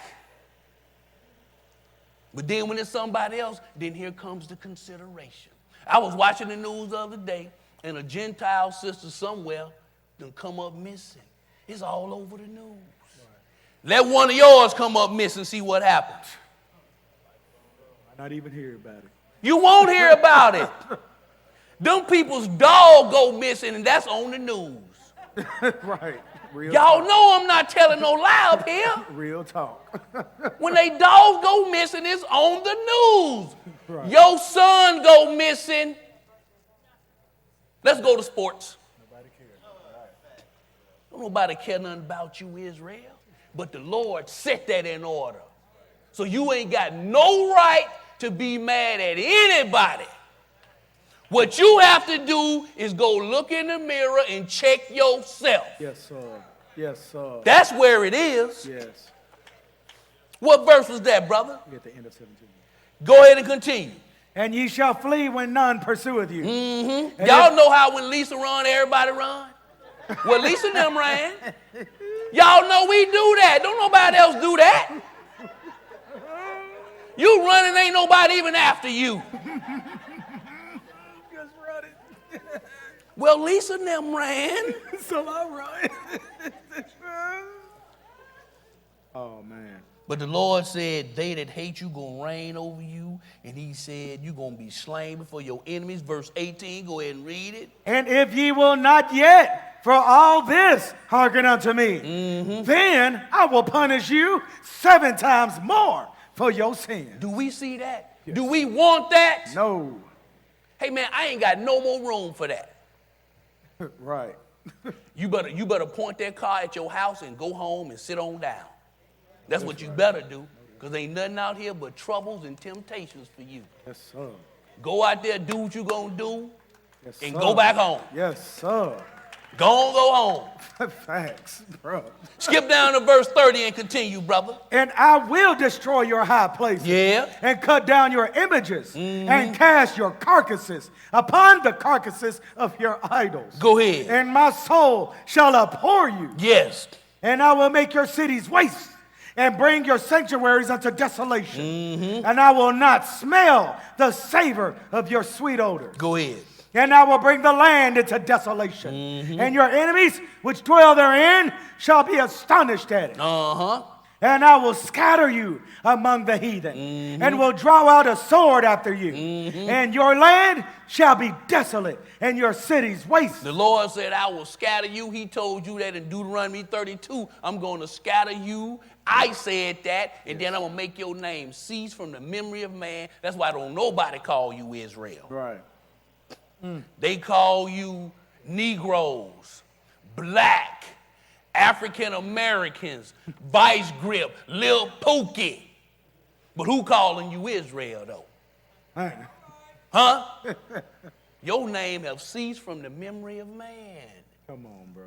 Go ahead and read, brother. 34. Yes. Then shall the land enjoy her Sabbath, as long as it lie up desolate, and ye be in your enemy's land. Even then shall the land rest and enjoy her Sabbath. Y'all see that? See, the Lord say that's the only way the land of Israel gonna have a Sabbath if y'all gone. Man, bro. Ain't that something? Yeah, that's something. Wow. The land can't have a Sabbath until we get out of it, and he taught us about the Sabbath day.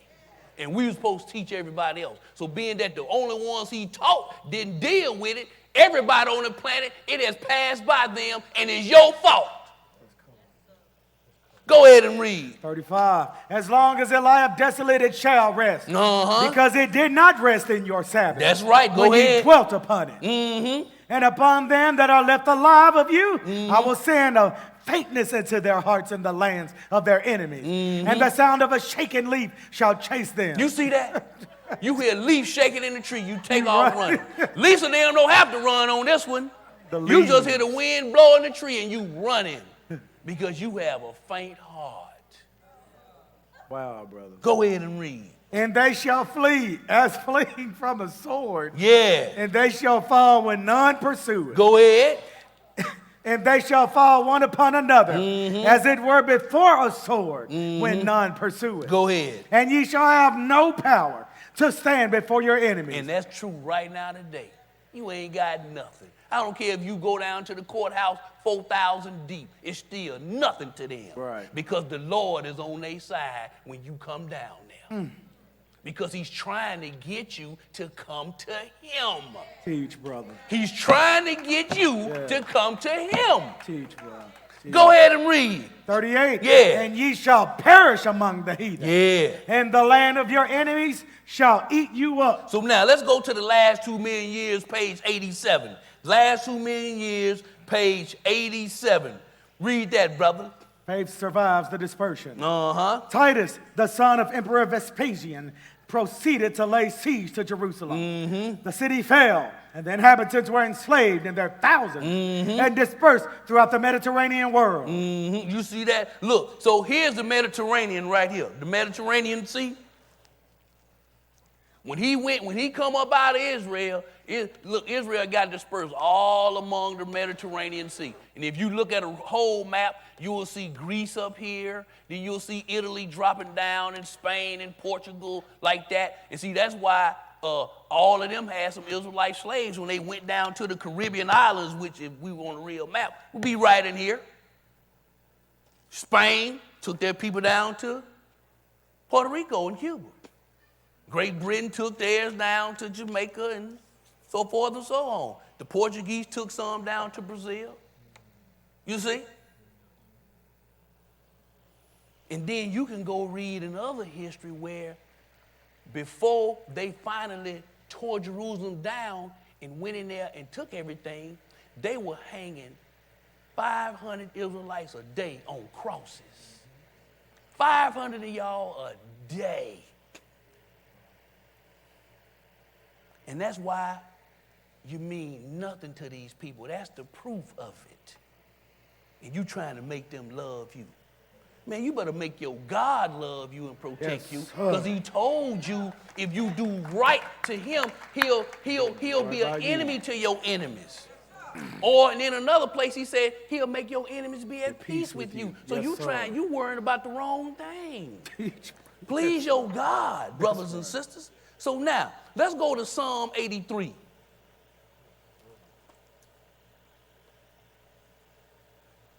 Let's go to Psalm 83 because here's the question. If the 9 tribes got taken out and scattered around Iraq, Iran, and over in Russia, and then the other 3 got taken out and scattered among the Mediterranean world, on the island of the seas, then how is it that they can still be in the land right now? How is that? How could that happen? If we're all gone, that means somebody slid in there and took your identity. But we're going to look at that later on. Let's go Psalm 83, pick it up at verse 1. Psalm 83 and 1, my brother. Go ahead and read it. Keep not thou silence, O God. Uh-huh. Hold not thy peace and be not still, O God. Go ahead. For lo, thine enemies make a tumult, and they that hate thee have lifted up the head. Yes. They have taken crafty counsel against thy people. And we've already been reading who the Lord said he called them my people, the people Israel. We know that's Israel, so everybody around you took crafty counsel against you. Go ahead and read. And consulted against thy hidden ones. Uh-huh. They have said, come, and let us cut them off from being a nation, that the name of Israel may be no more in remembrance. Uh-huh. For they have consulted together with one consent. They are confederate against thee. Who are they, brother? Go ahead and read. The tabernacles of Edom. So Edom is one. That was Jacob's twin brother, your father's twin brother, top of the list. Yep. Go ahead and read. And the Ishmaelites. Then Ishmael, he's still like your uncle because that was Isaac's brother. Yes, sir. Go ahead and read. Of Moab. Moab, them Lot's babies. Go ahead. And the Hagarenes. Uh-huh. Jebal. Uh-huh. And Ammon. And those are Lot's babies. Go ahead. And Amalek. Yes. The Philistines. Those are some Hamites. Go ahead. With the inhabitants of Tyre. Uh-huh. Asher also is joined with them. They have hope in the children of Lot. Selah. So y'all see that? All your neighbors round about you of all different nationalities wanted you gone. Wow, bro. They wanted you gone. Because you multiply too fast, you take over everything, and you probably was dominating everything. And then you had a God that was super powerful. But you fired him. Wow, bro. So now, let's go on Obadiah. Obadiah is just one chapter. We're going to start at verse 1. We're going to read verses 1 and 2. Then we're going to skip and go 10 through 15. But listen, we gave God all them reasons to do them things to us. We can't blame a people, a nation, a country, or no other color of nobody for nothing. Obadiah. Start at verse 1, brother. Go ahead and read it. The vision of Obadiah, thus saith the Lord God concerning Edom. We have heard a rumor from the Lord, and an ambassador is sent among the heathen. Arise ye, and let us rise up against her in battle. Behold, I have made thee small among the heathen. Thou art greatly despised. Skip down to verse 10 and continue. For thy violence against thy brother Jacob's shame shall cover thee, and thou shalt be cut off forever. See, look. The Lord is getting ready to talk about how when Titus set Jerusalem on fire and knocked all the bricks down, and we just read in Psalm that Edom was one of the groups of people saying, let's make their name cease from memory, right? Let's get them out here. So they laying in the cut and watching Titus deal with you. Go ahead and read. 11. In the day that thou stoodest on the other side, in the day that the strangers carried away captive his forces. So the Lord said you was a witness to the strangers carry Jacob out of there, and you didn't do anything to help him. Your own brother. Go ahead and read. And foreigners entered into his gates and cast lots upon Jerusalem. They said then foreigners went into the gates, and then they started casting lots on Jerusalem. Go ahead and read. Even thou was as one of them. And you went in there and did the same thing. That's right. Edom, Esau, Idumea, Mount Seir. Go ahead and read. But thou shouldest not have looked on the day of thy brother in the day that he became a stranger. See, the Lord said you shouldn't have done that. Go ahead and read. Neither shouldest thou have rejoiced over the children of Judah in the day of their destruction. Neither should you have celebrated when they got taken out. Go ahead. Neither shouldest thou have spoken proudly in the day of distress. Uh-huh. Thou shouldest not have entered into the gate of my people in the day of their calamity. Then the Lord said, you should not have gone into the gates of my people. Go ahead and read. Yeah. Thou shouldest not have looked on their affliction in the day of their calamity, nor have laid hands on their substance in the day of their calamity. And then you shouldn't have put your hands on their materials. Like Brother Bowie was saying, like in University of Chicago, he went into one of those buildings in there that the so-called Jews own that building, and he said they had a picture up there of a man of color with the little dreadlocks in his hair, you know, on the cross. And then he said he looked, one of them came in and he said, that's supposed to be Jesus. And they said, yep. Do y'all see that? I got a picture of the Pope on my phone about 2 Easters ago when he do that worldwide Easter service. Have y'all paid attention to what that image of Jesus looked like behind him? It's a brown man with braids in his hair. Yep. He looked like this. Yep. Have y'all, they hiding them in plain sight. If y'all want to see the picture, I'm going to find it on my phone. But y'all haven't seen that? But see, they went in there and they took all our stuff, right?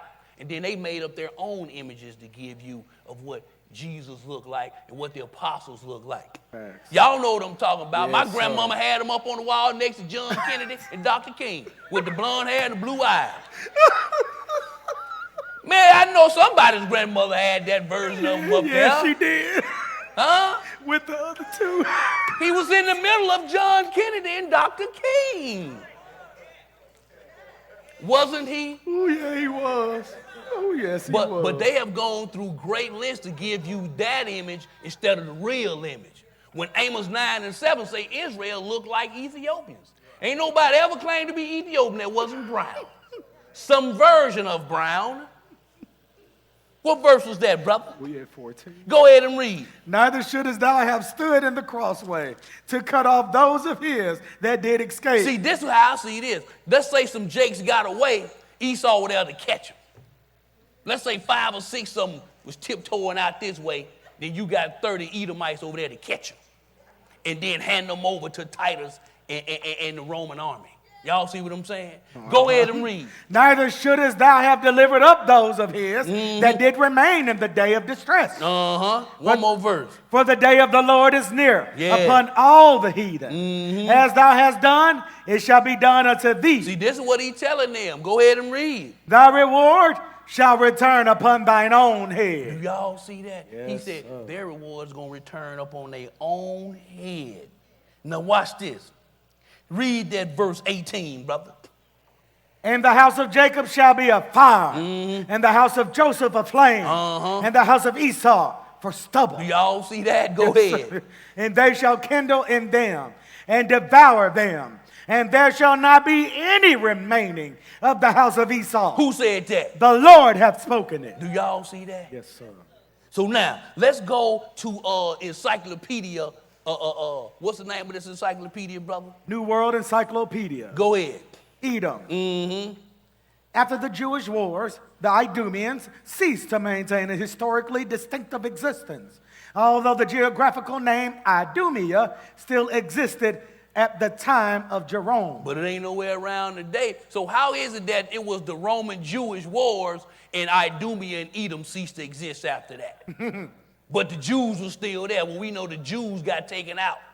How is that? Teach, Because they went and they dropped their own name and took yours on. Teach. Yes, sir. And then there's always proof of these things when you read the Bible. Because the Bible called them Israelites. They called themselves Israelis. That word ain't in the Bible one time. Y'all see that? Teach that book, bro. Then, when the Lord called them in Revelations 3 and 9 and 2 and 9, he said, they are not Jews, but they lie. He said, they are the synagogue of Satan. Because, see, they call their places of worship what? Synagogues. So all the clues are here. But you don't fool me. And we was on the clubhouse, sometime I get on there, and one of them jumped in, and he started talking like, oh, y'all don't know what y'all talking about, because all the Jews like Abraham and this and more. I said, man, Abraham wasn't no Jew, man. I said, he said, first of all, don't come on here, because you don't even know what you're talking about. You don't even know your own stuff that you trying to hold up. Abraham couldn't have been a Jew. Teach, bro. You see what I'm saying? Make it plain, bro. That's like my granddad's name is George. My dad's name is George Anderson. That's like somebody saying George was a Jamesite. Right. No, I come out of George. You see what I'm saying? Right. George didn't come out of me. So the people they lack understanding. And if you just listen long enough, you will hear that lack of understanding. But sometimes we just have to be quick to listen, though. Let them set their own trap. And when they set it, then you pop it on them. So look, their nation ceased to exist because they took on our identity. And so the world finds no need to look for them. They even got the little commercials where they have a lady and they say, this lady is Jewish in the community and she's descended from the people in the German Holocaust. Y'all know what I'm saying? And they collecting money on that. But they say, these are the people of God. But you are the people of God, Israel. Right. So why don't you let your light shine and let the people know that? So now, let's go to Jeremiah 17, and we got 4 more spots after that. I know I've been talking a lot today. I apologize. Jeremiah 17, because remember, we read that the land couldn't even get a Sabbath day if you in it, because you wasn't going to handle the business the right way. Jeremiah 17, my brother. Let's start at verse 20. What did it say? And say unto them, hear ye the word of the Lord, ye kings of Judah, and all Judah, and all the inhabitants of Jerusalem that enter in by these gates. Thus saith the Lord. Thus said who? The Lord. Take heed to yourselves, and bear no burden on the Sabbath day. Go ahead. Nor bring it in by the gates of Jerusalem. Neither carry forth a burden out of your house on the Sabbath day. Neither do ye any work, but hallow ye the Sabbath day, as I commanded you, your fathers. So the Lord is telling Israel, take heed to yourself. Don't do any burdens on the Sabbath day. Okay, go ahead and read. But they obey not. Of course, go ahead.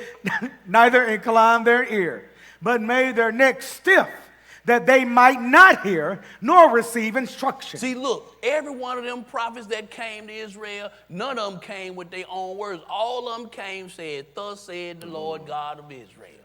They was bringing his word, but did nobody want to hear that?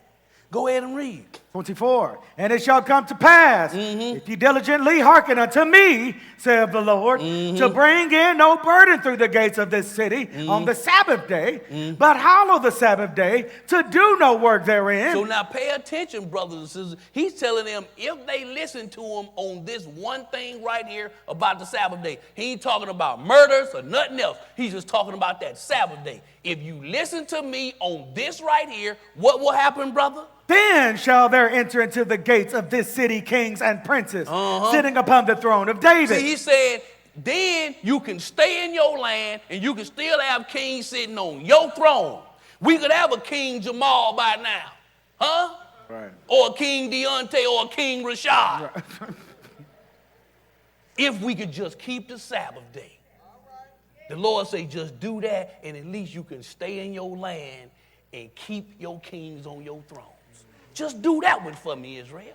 Go ahead and read. Riding in chariots and on horses. Yeah. They and their princes. The men of Judah. Yes. And the inhabitants of Jerusalem. And this city shall remain forever. Skip down to verse 7 and continue. 27. Yes, sir. But if ye will not hearken unto me to hallow the Sabbath day, and not to bear a burden, even entering in the gates of Jerusalem on the Sabbath day, then will I kindle a fire in the gates thereof, and it shall devour the palaces of Jerusalem, and it shall not be quenched. Do we see that, brothers and sisters? That's why we in Memphis, in Florida, instead of us being in Jericho. Man, bro. We could have been in Nazareth, Bethlehem, at the barber shop. Right. Huh? Yes, sir. But we over here in Little Rock. Bro, make it plain. But guess what? We brought that on ourselves. So now, let's stay in Jeremiah. Let's go to the 2nd chapter of Jeremiah.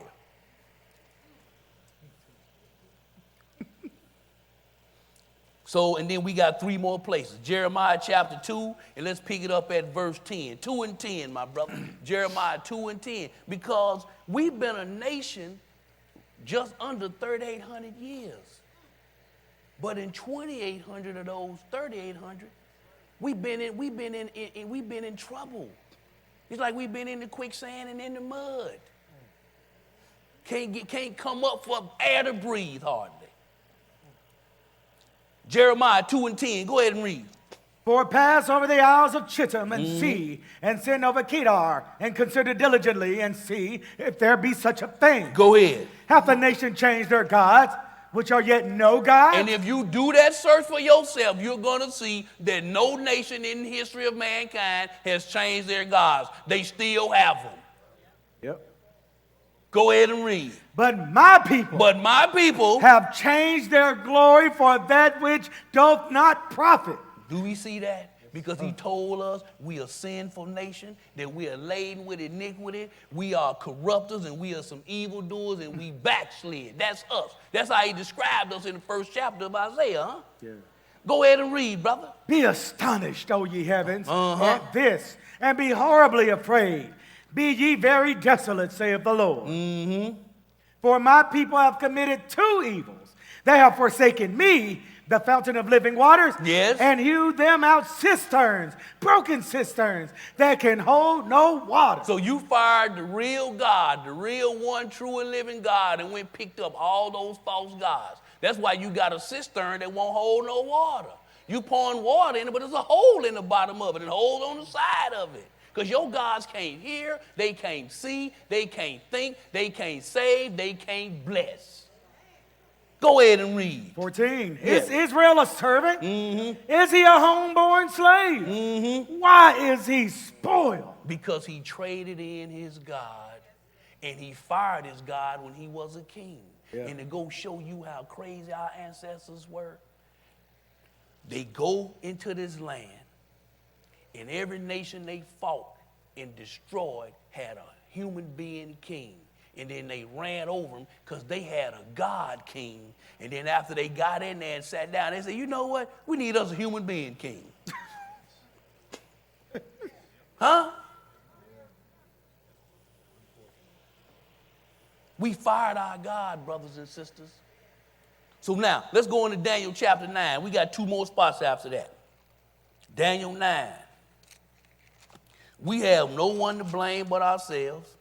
And then we can look back at ourselves and see a lot of positivity. And let's look at that and dwell on that as a people. It's not all negative about us. 9 and 7, go ahead and read. O Lord, righteousness belongeth unto thee, but unto us confusion of faces, as at this day. To the men of Judah, and to the inhabitants of Jerusalem, and unto all Israel that are near, and that are far off, through all the countries whither thou hast driven them. Because he did drive us there, as we read in Leviticus 26. Go ahead and read. Because of their trespass, that they have trespassed against thee. Go ahead. O Lord, to us belongeth confusion of face, to our kings, to our princes, and to our fathers, because we have sinned against thee. To the Lord our God belongeth mercies and forgivenesses, though we have rebelled against him. Neither have we obeyed the voice of the Lord our God, to walk in his laws, which he said before us by his servants the prophets. Yea, all Israel have transgressed thy law. Go ahead. Even by departing. And some of them left just to get away from the God of Israel so they wouldn't have to do it. But guess what? Wherever you are, Israel, if you go live in a cave the rest of your life, you still got to keep these laws. And the Lord knows just where to find you. Okay? Go ahead and read. Mid 11. That they might not obey thy voice. Therefore the curse is poured upon us. He's thinking about pouring it out. Yes, the curse is poured poured upon on us. you. Go ahead and read. And the oath that is written in the law of Moses, the servant of God. Why? Because we have sinned against him. Go ahead and read. And he hath confirmed his word, which he spake against us, and against our judges that judged us, by bringing upon us a great evil. What did he bring upon us? A great evil. But he brought that, right? Yes, he did. So quit trying to blame stuff on everybody else, brothers and sisters. The Lord brought it. Go ahead and read. For under the whole heaven have not been done as hath been done upon Jerusalem. Because he made you somebody else's property. They bought and sold you in public like you was a tennis ball or a puppy. And they didn't go hide out in the woods. They did it downtown, right on the sidewalks. Yeah. Bought you and sold you. Whipped you, beat you, hung you, killed you, castrated you, fed your baby to gators and crocodiles. Go ahead and read. 13. As it is written in the law of Moses, all this evil has come upon us. Yeah. Yet made we not our prayer before the Lord our God, that we might turn from our iniquities and understand thy truth. See that? And that's all he's trying to get us to do, to turn from our iniquities and understand the truth. Go ahead and read. Therefore have the Lord watched upon the evil and brought it upon us. So it should be no doubt who brought it. Go ahead. For the Lord our God is righteous in all his works, which he doeth. For we obeyed not his voice. So let's go to Matthew 5. The Lord is righteous in all his works. So if you get punished by God, you earned that. A righteous judge going to judge righteously. Yes, right. And so when he hand out that punishment, you earned that. When he hand out the reward, you earned that. It's the same with salvation in the lake of fire. If you end up in the lake of fire, you earn that place over there. If you get your crown, you earn that.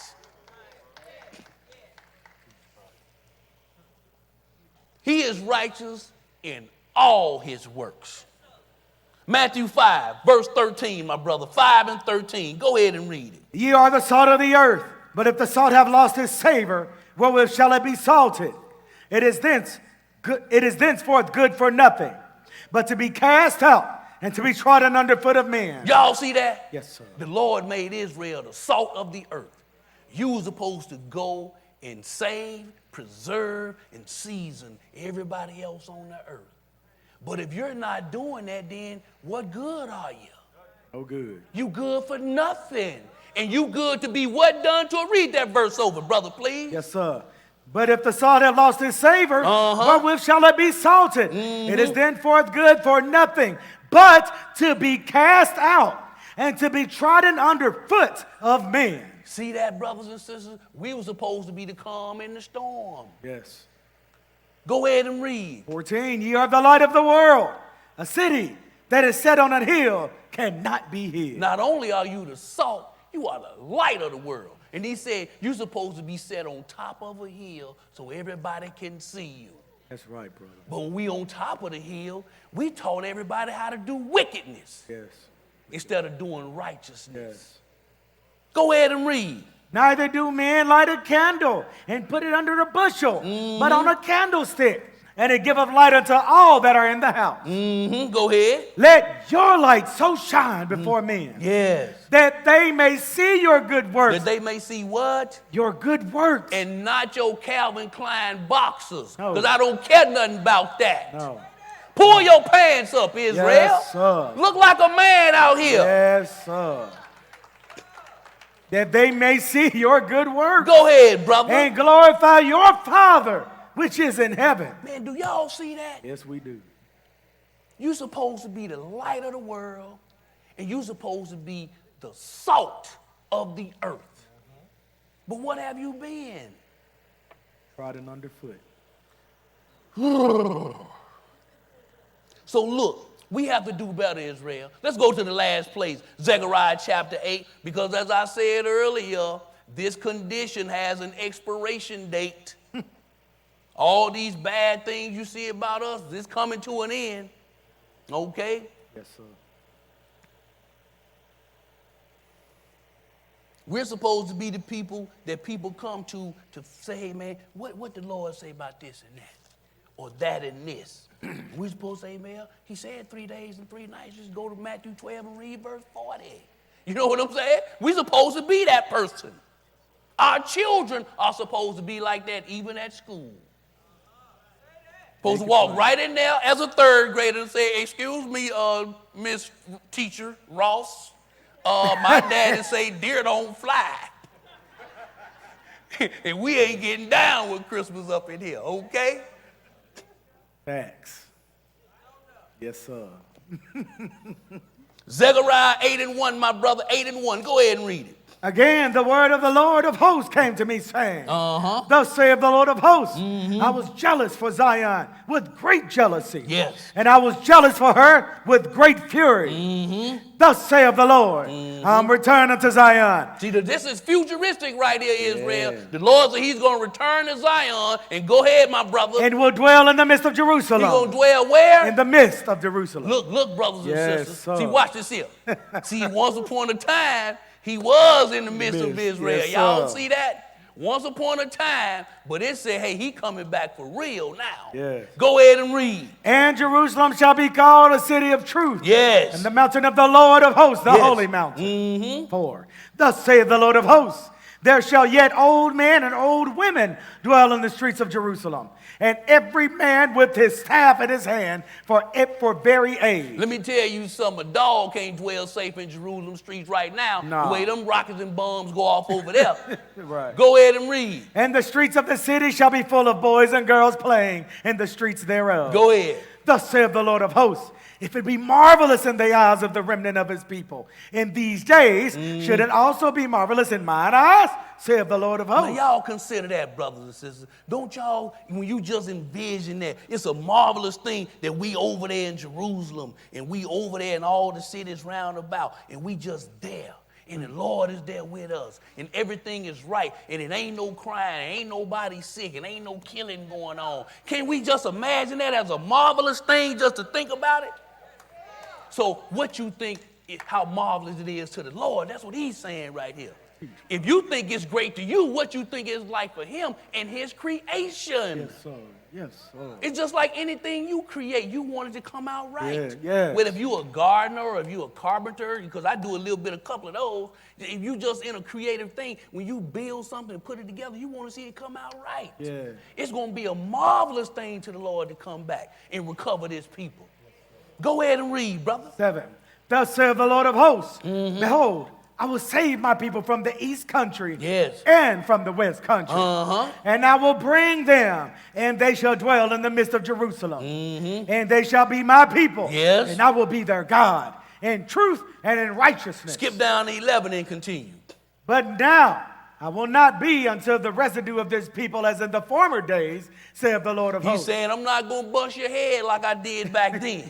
Well, what is he going to do, brother? For the seed shall be prosperous. See, our seed's not going to get eaten up then. Your seed going to prosper. Go ahead and read. The vine shall give her fruit. Yes. And the ground shall give her increase. And the heavens shall give their due. And I will cause the remnant of this people to possess all these things. To possess what? All these things. Go ahead. And it shall come to pass that as ye were a curse among the heathen, O house of Judah and house of Israel, so will I save you, and ye shall be a blessing. Fear not, but let your hands be strong. Y'all see that? So you're not going to be a vessel of no pleasure. Everybody's going to want to deal with you at that point then. Go ahead and read. 14. For thus saith the Lord of hosts, as I thought to punish you when your fathers provoked me to wrath, saith the Lord of hosts, and I repented not. So again have I thought in these days to do well unto Jerusalem, and to the house of Judah. Fear ye not. Go ahead. These are the things that ye shall do. Speak ye every man the truth to his neighbor. So this is what you got to do, Israel. Speak truth to your neighbor. Go ahead. Execute the judgment of truth and peace in your gate. Go ahead. And let none of you imagine evil in your hearts against his neighbor. And love no false oath. Right. For all these are things that I hate, saith the Lord. Skip on down to verse 20. Thus saith the Lord of hosts, it shall yet come to pass that there shall come people and the inhabitants of many cities, and the inhabitants of one city shall go to another, saying, let us go speedily to pray before the Lord and to seek the Lord of hosts. I will go also. Yes, sir. Go ahead. Yeah, many people and strong nations shall come to seek the Lord of hosts in Jerusalem and to pray before the Lord. And we didn't say Rome. We talking Jerusalem here. Yes. Go ahead and read. Thus saith the Lord of hosts, in those days it shall come to pass that 10 men shall take hold out of all languages of the nations, even shall take hold of the skirt of him that is a Jew, saying, we will go with you. Why is that, brother? For we have heard that God is with you. So look, brothers and sisters, in conclusion to this lesson, when we were kings, the first thing is we have a long, diverse, valuable history, okay? Yes. And we came from intelligent, wealthy people.